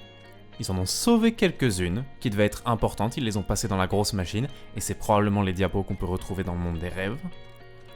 Ils ont détruit le reste. Et chaque village a opéré cette destruction dans une planque un peu à l'écart du village. Et dans cette planque, ils ont tous laissé une diapo intacte qui donne un indice permettant d'accéder à l'archive du monde des rêves de ce village. Probablement au cas où il leur arriverait quelque chose. Si les habitants d'un village meurent ou disparaissent, les gens des autres villages peuvent récupérer leur archive, récupérer les infos que ces gens-là gardaient. Il y a autre chose de très important ici. C'est l'ordre dans lequel c'est arrivé. Ils ont détruit toutes les diapos juste après, vraiment juste après avoir mis la cloche sous le lac. C'est très tard. C'est pas le moment où ils ont réalisé ce que l'œil faisait et ils se sont énervés, ils ont brûlé leur temple. C'est bien après. Regardez, là, ils vont de leur système solaire au nôtre. Là, ils réalisent ce qui se passe, s'ils touchent l'œil, ils s'énervent, ils brûlent le temple de l'œil. Là, on sait pas, ils ont brûlé quasiment toute la diapo, mais ils commencent à s'endormir autour des flammes. Et là, tout ce qu'on avait, c'est ils ont mis la boîte sous le lac. Maintenant, on sait que c'est à ce moment-là qu'ils ont détruit les diapos. Ça veut dire que tard dans l'histoire de la station, vraiment tard, longtemps après qu'ils aient compris pour l'œil, il s'est passé autre chose. Un truc assez grave pour tout effacer sur la station. Et pour enfermer la boîte sous le lac.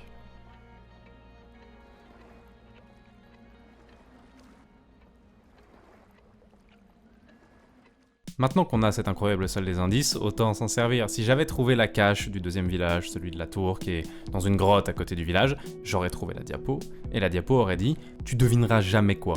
Derrière le village, planqué entre deux rochers, il y a une main. » qui mène à un totem qui permet d'éteindre les lumières et donc peut-être que tu peux descendre l'escalier. Voilà. Pour ce qui est du village de la falaise, l'indice est à mi-hauteur dans cette maison du village.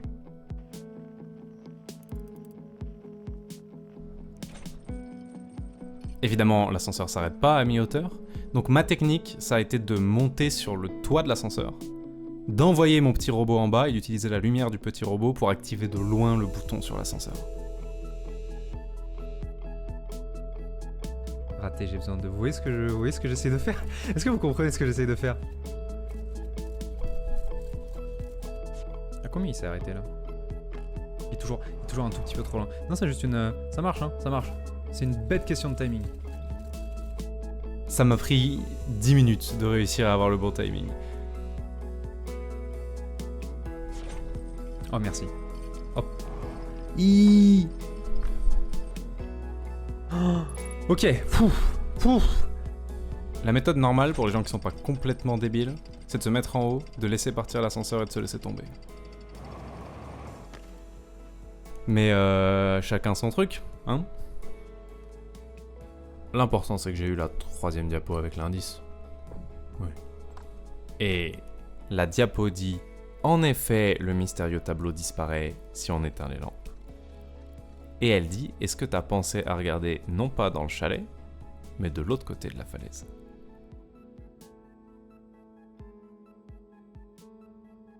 C'est un grand classique.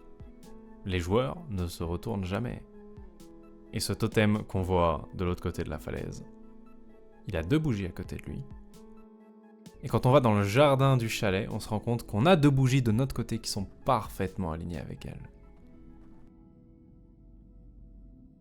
Maintenant, moi j'ai vu la diapo avec l'indice, donc je sais ce que je suis censé faire après. La question c'est, si j'avais juste été très observateur et que j'avais vu le totem de l'autre côté, est-ce que j'aurais osé tenter ?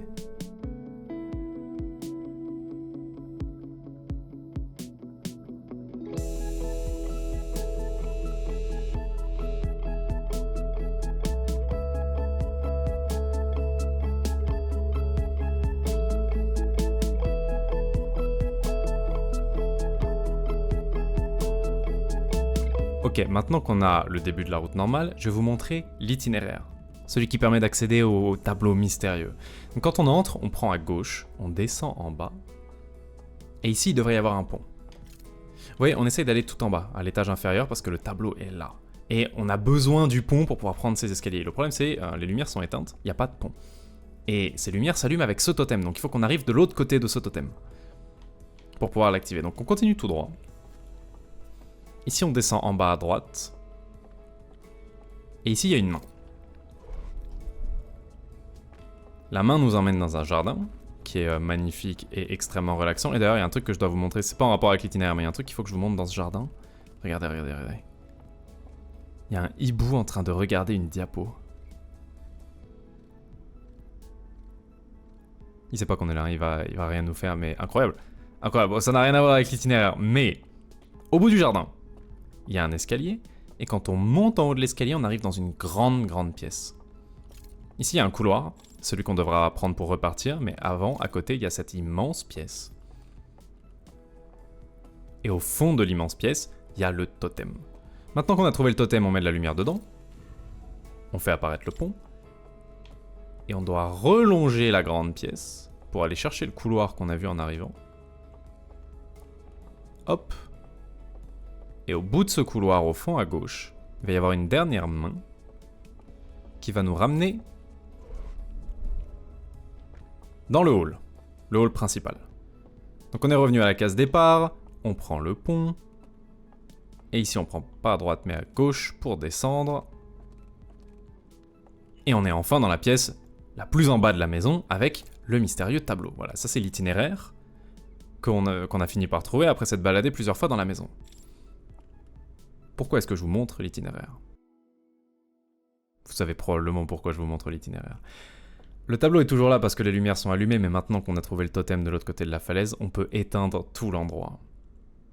Ce qui veut dire que maintenant, il faut refaire tout l'itinéraire dans une maison qui va être entièrement plongée dans le noir, ce qui va évidemment alerter les hiboux.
À cet instant-là, quand vous venez de passer 5 minutes à courir à travers toute la maison, que vous êtes en panique, que vous êtes presque au bout, qu'il y a un hibou 5 mètres derrière vous et que vous vous retrouvez face au vide, est-ce que vous aurez la présence d'esprit de vous dire que tout avait commencé avec un pont invisible? Parce que moi, non. Merde. What? De l'autre côté, du coup? Ah, le bat! Quoi? Ok, je sais même pas où j'ai fait une erreur. Pour ceux d'entre vous qui paniquent pas ou qui ont dû tout refaire, vous arriverez finalement à l'archive du village de la falaise.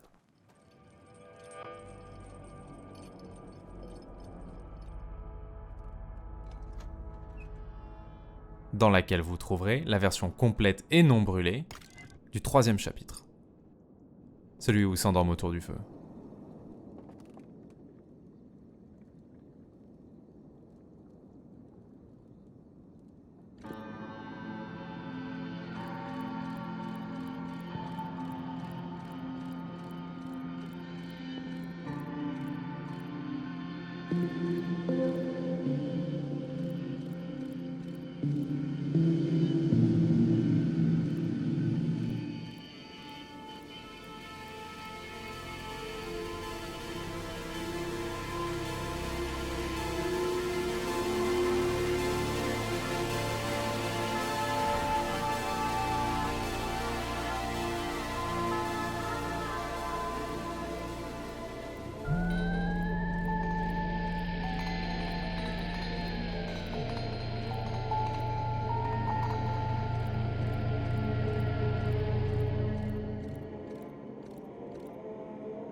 Donc le monde des rêves est une réalité virtuelle.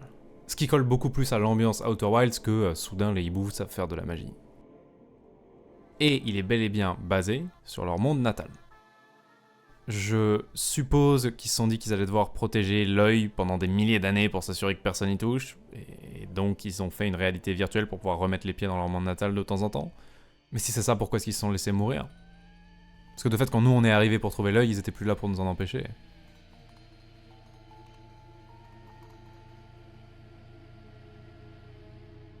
Oh, et vous voulez savoir c'était quoi l'astuce à 8000 de QI pour arriver ici sans aucun problème?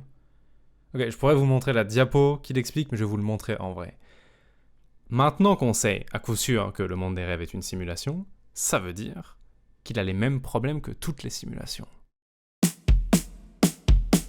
Si c'était possible de détacher la caméra de votre personnage dans un jeu vidéo et d'aller la mettre 5 km plus loin que là où est votre perso, vous verriez un paysage désolé, avec pas d'arbres, pas de plantes, pas de personnages, pas de maison, juste le terrain de base.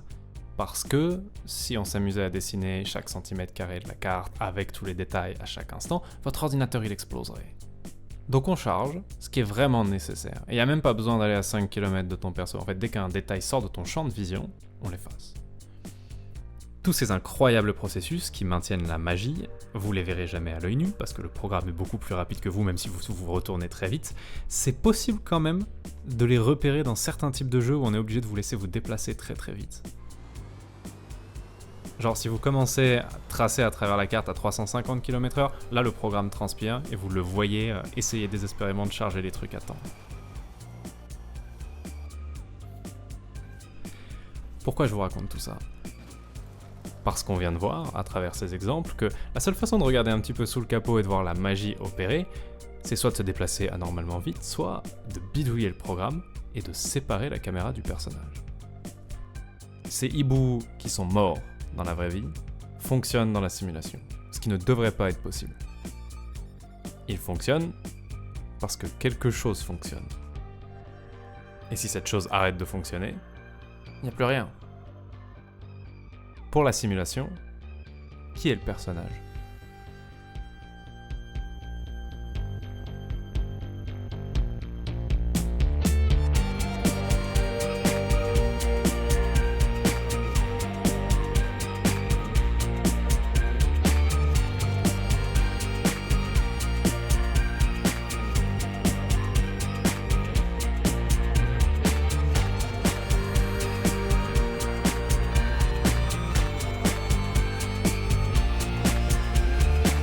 Toutes ces phases d'infiltration. Imagine, t'aurais pu dès le début voir de loin à quoi le niveau ressemble, voir où sont tous les hiboux, voir quels sont leurs itinéraires. Tu te déplaces sans la lanterne, donc pour eux, dans le noir absolu, donc c'est quasiment impossible de te faire griller, faut te mettre sous leur nez.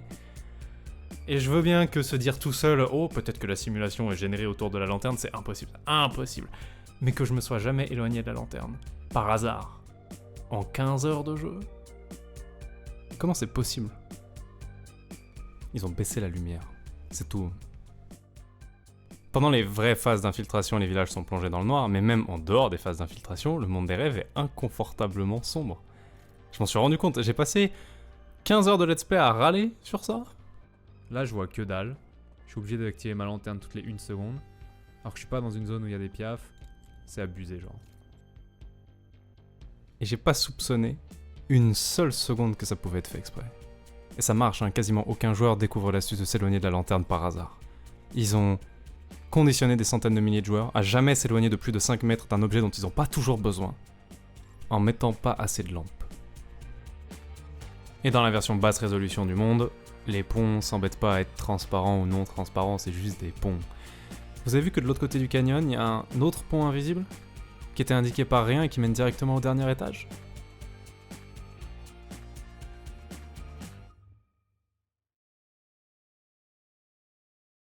Et s'ils utilisent cette technologie-là, il y a des chances pour qu'ils l'utilisent ailleurs.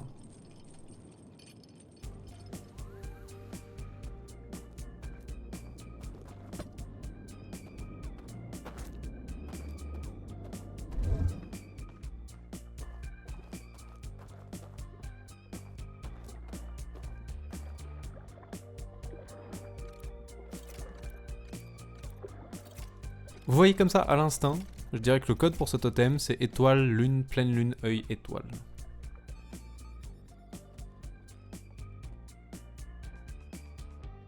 Malheureusement pas de point invisible pour le totem du milieu, juste un bateau qui veut pas avancer. Ça veut dire qu'il y a un truc qu'on n'a pas encore compris, et peut-être que c'est aussi évident que de poser la lanterne, hein. Qui sait.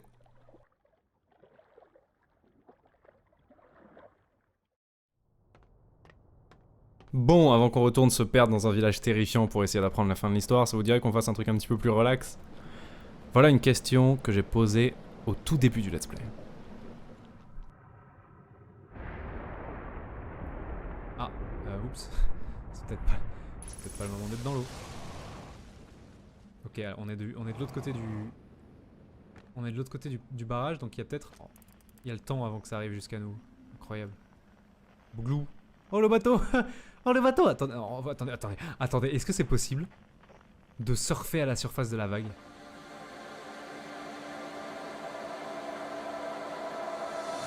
Il se trouve qu'il y a même un succès pour ça. Tu dois rester en équilibre 15 secondes sur la vague. Un succès vachement dur, le succès le moins obtenu de toute l'histoire d'Outer Wilds. Déjà tu peux pas partir de derrière.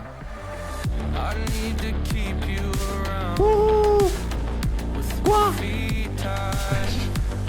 Ça, je crois que ça va pas marcher du tout. Donc tu dois attendre devant et prendre la vague. Et quand elle t'arrive dessus, elle arrive tellement fort que tu te fais instantanément éjecter du bateau.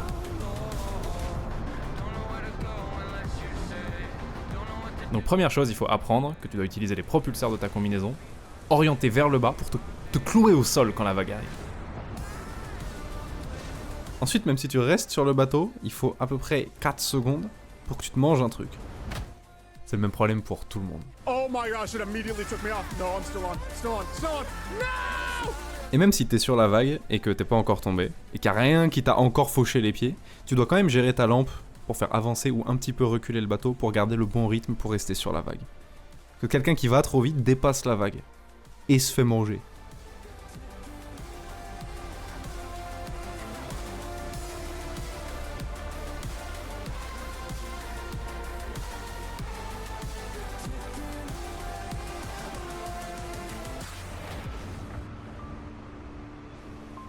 Et quelqu'un qui va pas assez vite se fait abandonner par la vague. C'est vraiment tout en équilibre. Mais le plus important, ça reste d'où tu pars. Le truc c'est, si je me mets sur la branche droite de la rivière, je me mange ça. Et si je me mets sur la branche gauche, je me mange le pont. Mais entre les deux, il y a un passage. Ce qui veut dire que l'astuce c'est peut-être d'échouer le bateau sur cette île. Alors le problème c'est, juste après, la rivière fait un coude, et donc on va probablement se manger le bord. Mais en fait, j'ai vu à quoi ressemble la station quand l'eau est passée. Et il y a de l'eau là. Ce qui veut dire qu'en fait le tsunami passe sur cette plaine. Et donc en fait, on a une grande ligne droite. Est-ce qu'elle dure 15 secondes? Ah.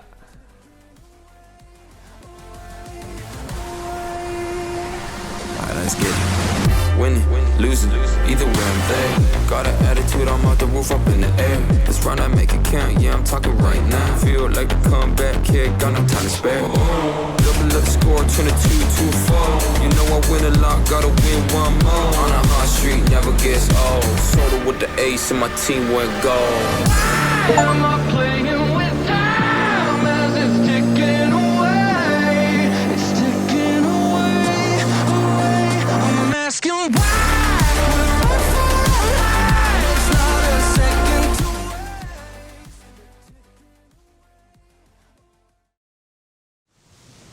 to Ok, le premier village. C'est le village de la rivière, et dans sa version Monde des rêves, il est surtout composé d'une immense forêt obscure extrêmement glauque avec des hiboux dedans.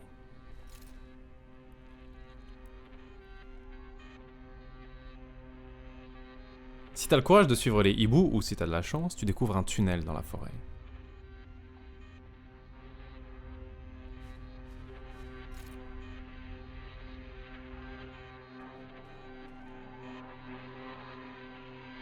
Il passe sous la rivière et il va à la grande maison où il y a de la musique.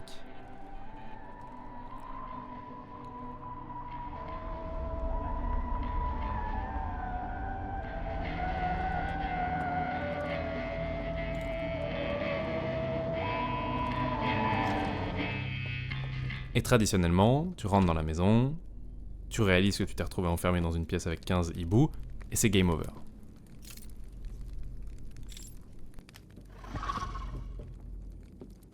Et il n'y a aucune sortie dans la pièce, il n'y a aucun endroit où aller, c'est foutu, ils referment la porte derrière toi, tu peux courir, de toute façon ils vont t'attraper. Et j'ai essayé de trouver une autre entrée dans la maison, pas trouvé non plus. Quand tu vas sur la planque de ce village sur la station pour trouver l'indice, la diapo dit « c'est derrière la cheminée ». Et c'est tout, elle dit pas comment passer les hiboux. Vous savez pourquoi elle dit pas? Parce que c'est censé être évident. C'est censé être le plus facile de tous les villages. Ils sont par ordre de difficulté, d'abord la rivière, puis la tour, puis la falaise. Ils sont censés devenir de plus en plus durs. Le jeu te le dit pas parce que le jeu est en mode bah frérot, c'est évident. C'est le village que j'ai passé en dernier. C'est la dernière chose que j'ai compris dans cette aventure bonus, je crois. Il m'a fallu 15 heures. Je suis revenu 60 fois ici, j'ai jamais compris. Tout ce que j'ai eu pendant 15 heures, c'est la certitude que je passais à côté de quelque chose d'évident, et un petit malin dans le chat qui disait « Ah, c'est celle que j'ai trouvée en premier, faut juste réfléchir autrement. » Et un peu plus tôt dans l'après-midi, quelqu'un dans le chat m'avait dit « J'ai regardé un autre streamer faire ce jeu il y a quelques temps, et il s'est soudain reco à 2h du mat parce qu'il avait enfin compris tout seul la clé qui lui manquait. » Et à ce moment-là, c'était la fin d'après-midi, et j'ai arrêté mon live parce que je trouvais pas. Et c'est marrant comme l'histoire se répète, de fait, j'ai soudain relancé un live au beau milieu de la nuit. Ok, écoutez-moi bien. Je vais poser une seule question. J'étais en train de finir ce que je devais faire avant d'aller me coucher, et je me suis dit... C'est quand même dommage de pas savoir ce que c'est que de juste se balader dans le jeu et profiter de l'ambiance hors stream. Donc je suis allé sur la station des aliens, et je cherchais pas à faire des énigmes, parce que je voulais garder la progression pour le stream. Juste, je me baladais, et j'essayais de surfer sur la vague, et je me baladais en bateau, et je faisais des tours de station, ok? Et je me promenais. Je me baladais, et puis je suis tombé sur la tour, la première tour où il y a les bestioles qui dorment, et je suis descendu, et je les ai regardées. Et j'étais en train de me dire que vraiment elles étaient bien, elles étaient stylées, blablabla, avec leurs petites flamichettes vertes, et je me suis dit quand le barrage se casse la gueule, et que l'eau arrive, et je me suis déjà retrouvé dans cette pièce plusieurs fois, et je me fais inonder, et ça me réveille de mon rêve, et je dois me barrer en nageant. Pas une seule fois j'ai remarqué que les flammes brillaient dans l'obscurité. Parce qu'elles s'éteignent quand l'eau arrive. J'ai raison ou j'ai pas raison?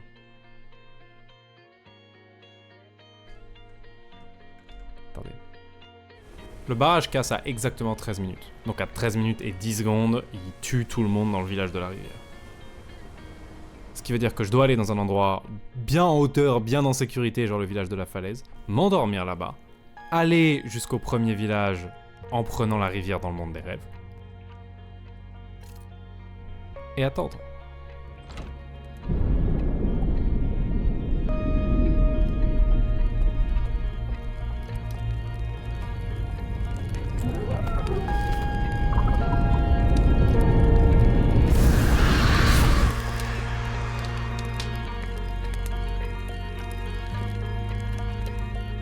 J'arrive pas à croire que je me suis jamais rendu compte qu'à chaque boucle, dans le monde des rêves, on entend le village de la rivière mourir.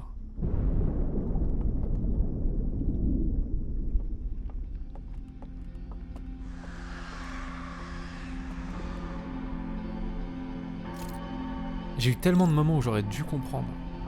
Ce serait intéressant que le pétage du barrage change quelque chose dans le monde des rêves en vrai.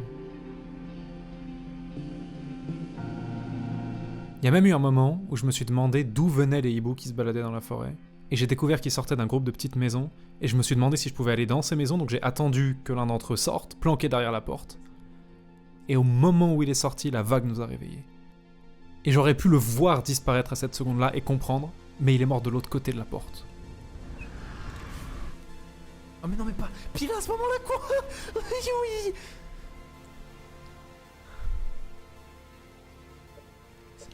C'est bon.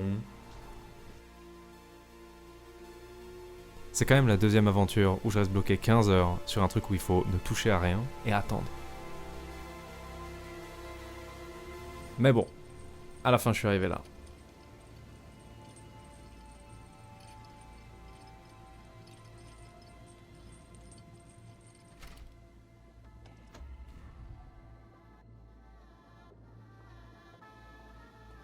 Et ok, ici, il n'y a pas d'astuce à 8000 de QI pour passer le premier village, parce qu'après tout, il est tellement facile et tellement évident. Mais, il y a la dernière astuce pour passer la boîte.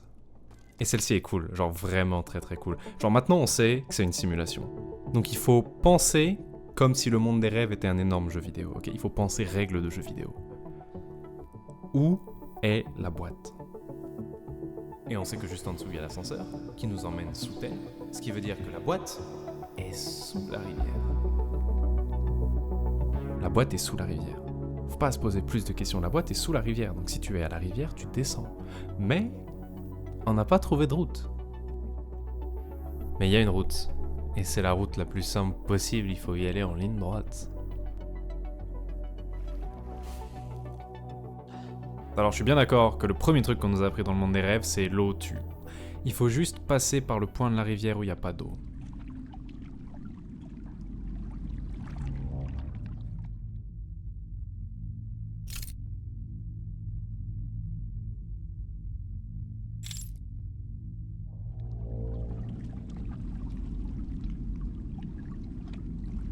« 150 fois j'ai pris les tunnels aquatiques pour aller d'un village à l'autre.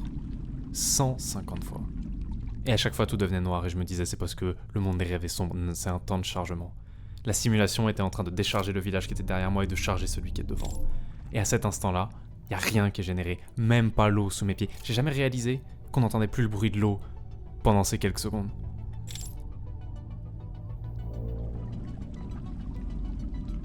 À cet instant-là, la gravité marche toujours. La boîte est toujours sous la rivière, donc c'est là que tu vas. Mais il peut pas y avoir de collision avec l'eau si elle est pas chargée.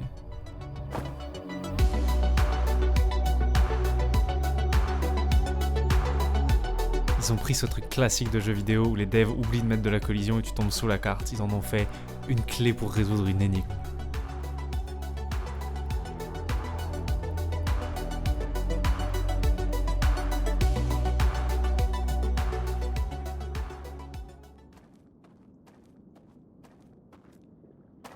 Et vous savez ce que ça veut dire ?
suis désolé, je peux pas vous montrer ce qu'il y a dans la boîte. Il y a un truc super important qu'il faut que j'explique avant. 2 secondes. Dans l'archive du premier village, il y a l'astuce pour faire bugger les collisions, mais il y a aussi la première partie de l'histoire. La diapo de quand ils sont arrivés dans le système solaire, le premier chapitre dans sa version pas cramée. Et ce truc contient une info super importante avec laquelle j'aurais bien aimé faire tout le jeu parce que ça explique 2 ou 3 trucs. Cette diapo dit pourquoi les hiboux ont jamais contacté les Nomai. Déjà. Vous voyez, à ce moment-là dans l'aventure, ma théorie c'était les hiboux sont restés dans le système solaire pour surveiller l'œil. S'assurer que personne n'y touche. S'ils étaient 100% confiants que leur jolie bulle suffit à protéger l'œil pour toujours, ils seraient rentrés chez eux. Et pourtant, quand les Nomai ont débarqué et qu'ils ont commencé à construire un canon orbital et une boucle temporelle pour réussir à trouver l'œil, les hiboux ont rien fait du tout. Il n'y a pas 36 possibilités, soit les hiboux sont déjà morts, mais je vois pas comment, parce que j'ai vraiment l'impression que c'est la matière fantôme qui les a tués, soit les hiboux attendaient de voir si ce que les Nomai étaient en train d'essayer allait marcher. Et tout le monde a été pris par surprise par la matière fantôme, tout le monde est mort, les hiboux se sont retrouvés coincés dans leur réalité virtuelle, pas de bol. C'était ma théorie, à ce moment-là. J'avais tout faux. Ok, lance la bobine. Donc ils sont chez eux, ils découvrent l'œil, ils sont fascinés par les possibilités du truc. Ça, c'est le moment qui est brûlé dans la bobine de base.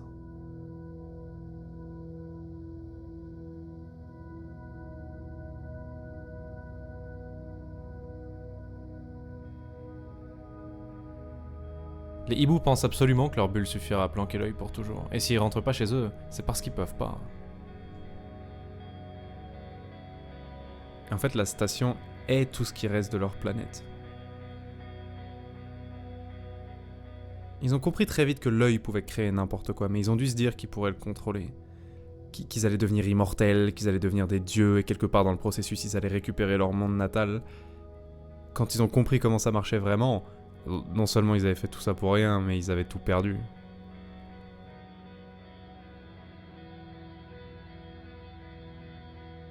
C'est un peuple qui avait fait très attention de mettre une salle de projection dans chaque village pour qu'ils puissent regarder des images de leur planète pendant leur voyage dans l'espace. C'est à ce point-là que c'était important pour eux. Et on sait que leur monde est absolument magnifique parce que quelque part on l'a visité.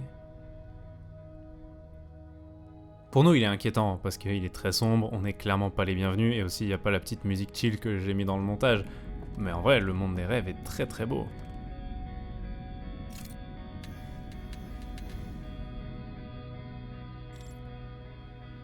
Et pourtant, alors même qu'ils ont cette incroyable simulation, qu'est-ce qu'ils font dedans ?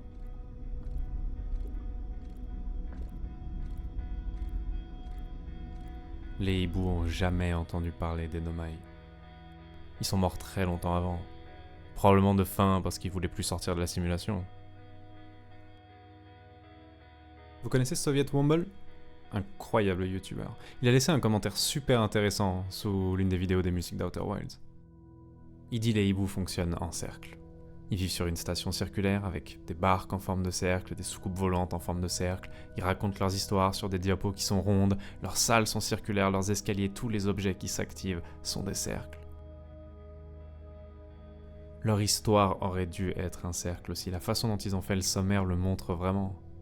Regardez le sommaire, à la fin, ils sont censés rentrer chez eux. Mais ils n'auront jamais leur fin. Ils peuvent pas annuler leur choix. Et leurs regrets s'accumulent, comme une rivière contre un barrage. Jusqu'à ce que le temps vienne tout raser et eux avec.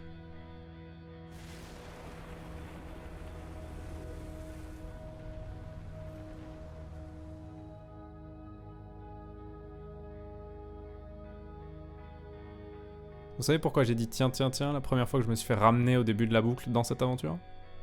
Tiens. À la fin de la boucle, dans Outer Wilds, si tu t'es pas bêtement tué en tombant d'une falaise, tu meurs à chaque fois de la supernova. Ça se finira toujours dans une explosion de feu bleu. Cette fin-là, avec les glyphes qui apparaissent, tu ne l'as que quand tu te barres tellement loin avec ton vaisseau que t'es hors de portée de la supernova. C'est la fin de type tu n'es pas mort, mais c'est la boucle temporelle qui te ramène. À bord de la station, si encore une fois vous vous tuez pas stupidement, vous aurez toujours cette fin. Pourtant la station est dans le système solaire, et c'est pas comme si elle résistait magiquement à la supernova. C'est parce qu'elle est beaucoup plus loin à la fin de la boucle. C'est très dur de s'en rendre compte pendant les 22 minutes, mais la station s'éloigne lentement du Soleil. Et si vous vous baladez en haut du barrage, vous pouvez trouver une pièce secrète qui montre que la station doit automatiquement surveiller le Soleil et s'éloigner quand il arrive dans sa phase finale.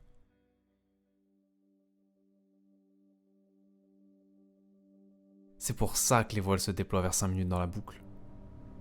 La station a enfin détecté que le Soleil est en train de mourir. Les hiboux savaient dès le début comment ça allait se finir. Le plan est, tu caches l'œil pour que personne ne le trouve jamais, ce qui veut dire que l'univers va s'éteindre pour toujours. Tu attends la supernova finale, tu déploies les voiles pour emmagasiner un maximum d'énergie, et tu dérives. Jusqu'à ce que t'arrives à court d'électricité et que tout s'éteigne. Mais au moins, t'auras eu la simulation jusqu'à la dernière seconde. Donc, qu'est-ce qu'il y a dans la boîte ?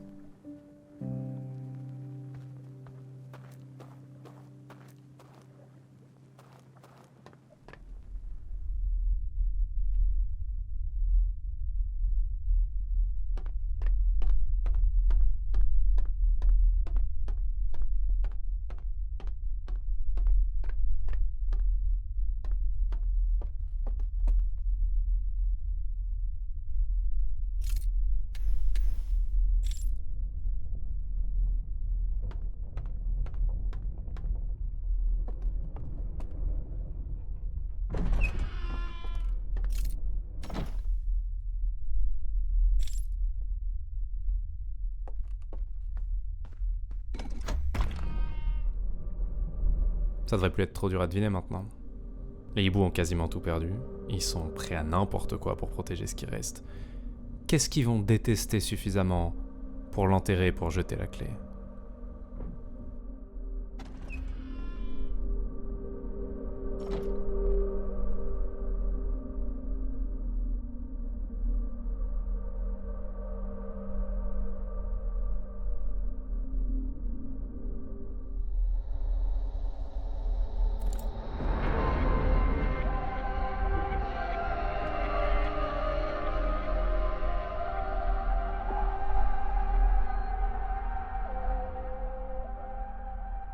C'est vrai qu'il y avait un lit vide dans le village de la tour. Et un portrait détruit. Et les commandes de la sonde brûlées de l'intérieur de la salle de contrôle comme pour empêcher quelqu'un de faire quelque chose depuis l'intérieur de la station. Ouais, même si on se doute de ce qu'il a fait, on peut pas vraiment lui demander parce qu'on parle pas la même langue, mais... Les hiboux ont cette incroyable technologie qu'il a déjà utilisée sur moi d'ailleurs. Quand j'ai entrouvert la boîte et que j'ai eu une vision, c'est un bâton qui montre les souvenirs de quelqu'un.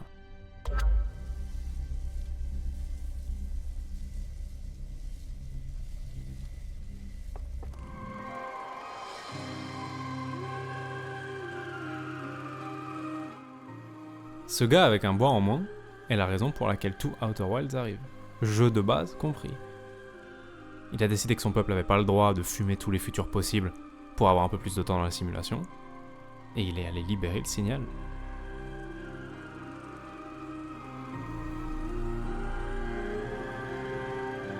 Il l'a payé très très cher aussi.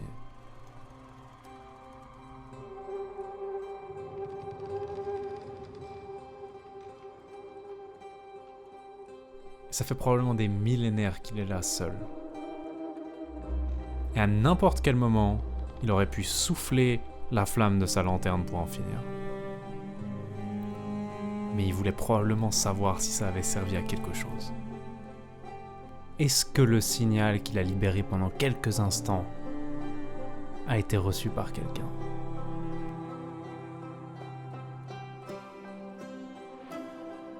Et vous savez, cette aventure, elle arrive pendant le jeu de base, pendant la recherche de l'œil. Elle arrive forcément pendant le jeu, parce qu'elle peut pas arriver après c'est la fin de l'univers. Mais du coup, ça veut dire qu'on est au beau milieu de la recherche. Et ok, on peut pas lui parler. On parle toujours pas la même langue. Mais comme il y a cet incroyable bâton, on peut lui raconter.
Messieurs, dames, l'aventure est terminée.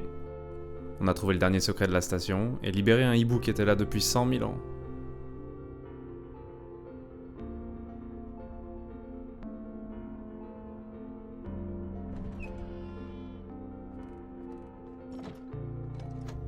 Difficile de savoir si son cri à la fin c'était de la tristesse, que son peuple se soit vraiment laissé mourir dans la simulation, ou du soulagement de savoir qu'il a réussi. Quoi qu'il en soit, le prisonnier a vu dans nos souvenirs qu'on n'est pas très loin de trouver l'œil. Donc il sait que c'est bientôt fini.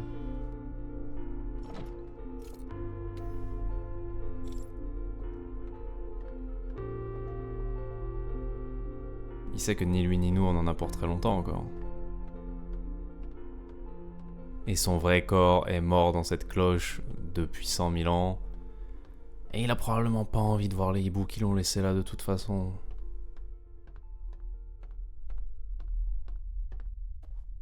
Donc il est parti devant et nous a laissé un message.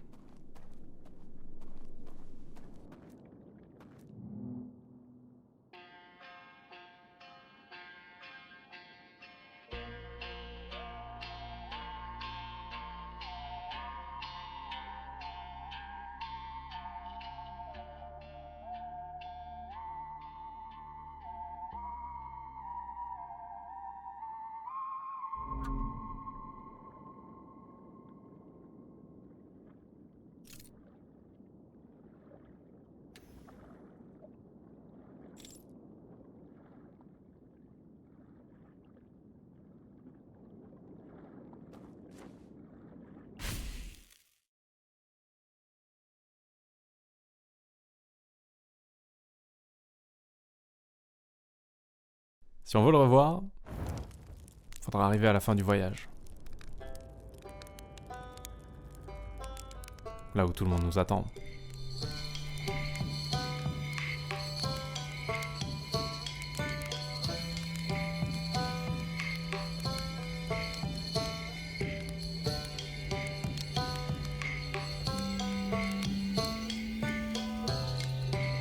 Mais regardez ce qu'ils ont fait avec la musique. Quand Solanum joue avec nous, elle joue au piano, parce que c'est l'instrument qui représente les Nomai, et elle joue un motif différent, parce que espèce différente, mais ça reste très heureux. Parce que les Atriens et les Nomai ont cette même philosophie de « on y va, et si ça se passe mal, tant pis ».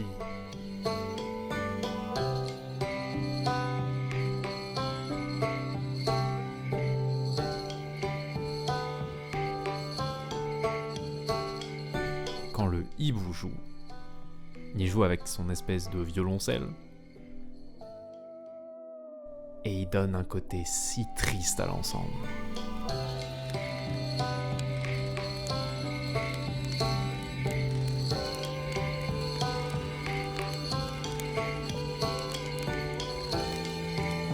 C'est pas un jeu où on sauve le monde, c'est un jeu où on accepte que c'est terminé et les hiboux représentent les gens qui peuvent pas accepter.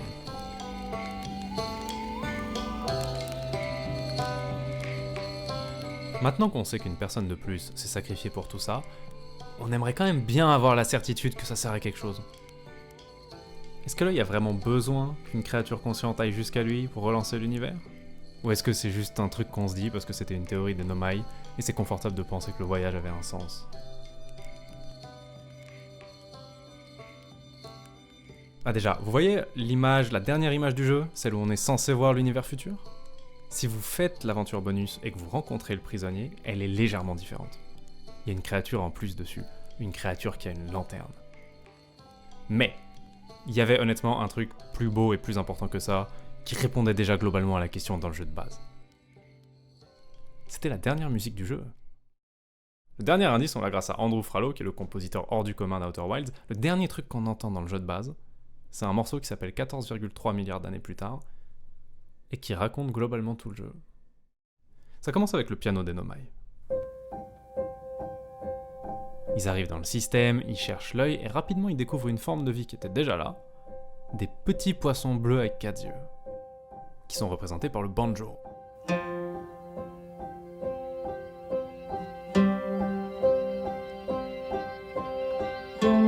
Et pas longtemps après que ces deux instruments soient lancés, il y en a un troisième qui apparaît.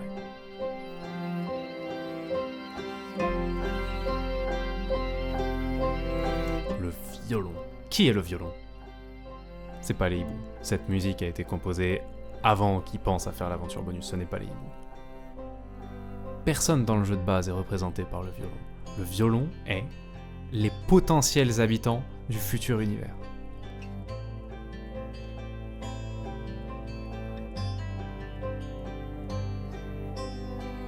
Et puis la musique progresse et on arrive à la moitié du morceau, et d'un coup tous les instruments se mettent en suspens, parce que la comète avec la matière fantôme est arrivée.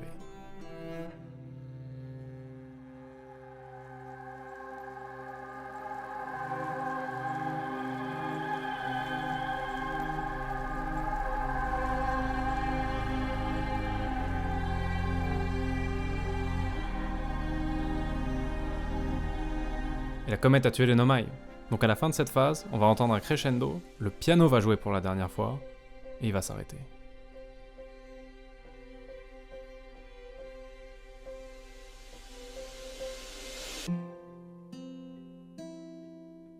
Mais le banjo a survécu.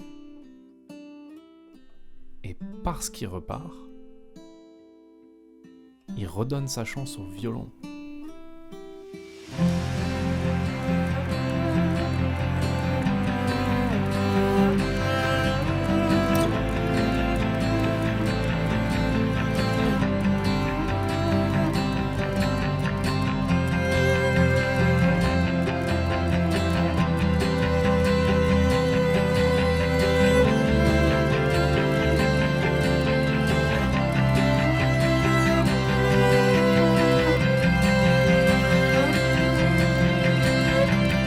Quand le banjo arrive à la fin de son voyage, il reste plus qu'un instrument.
Merci beaucoup d'avoir regardé.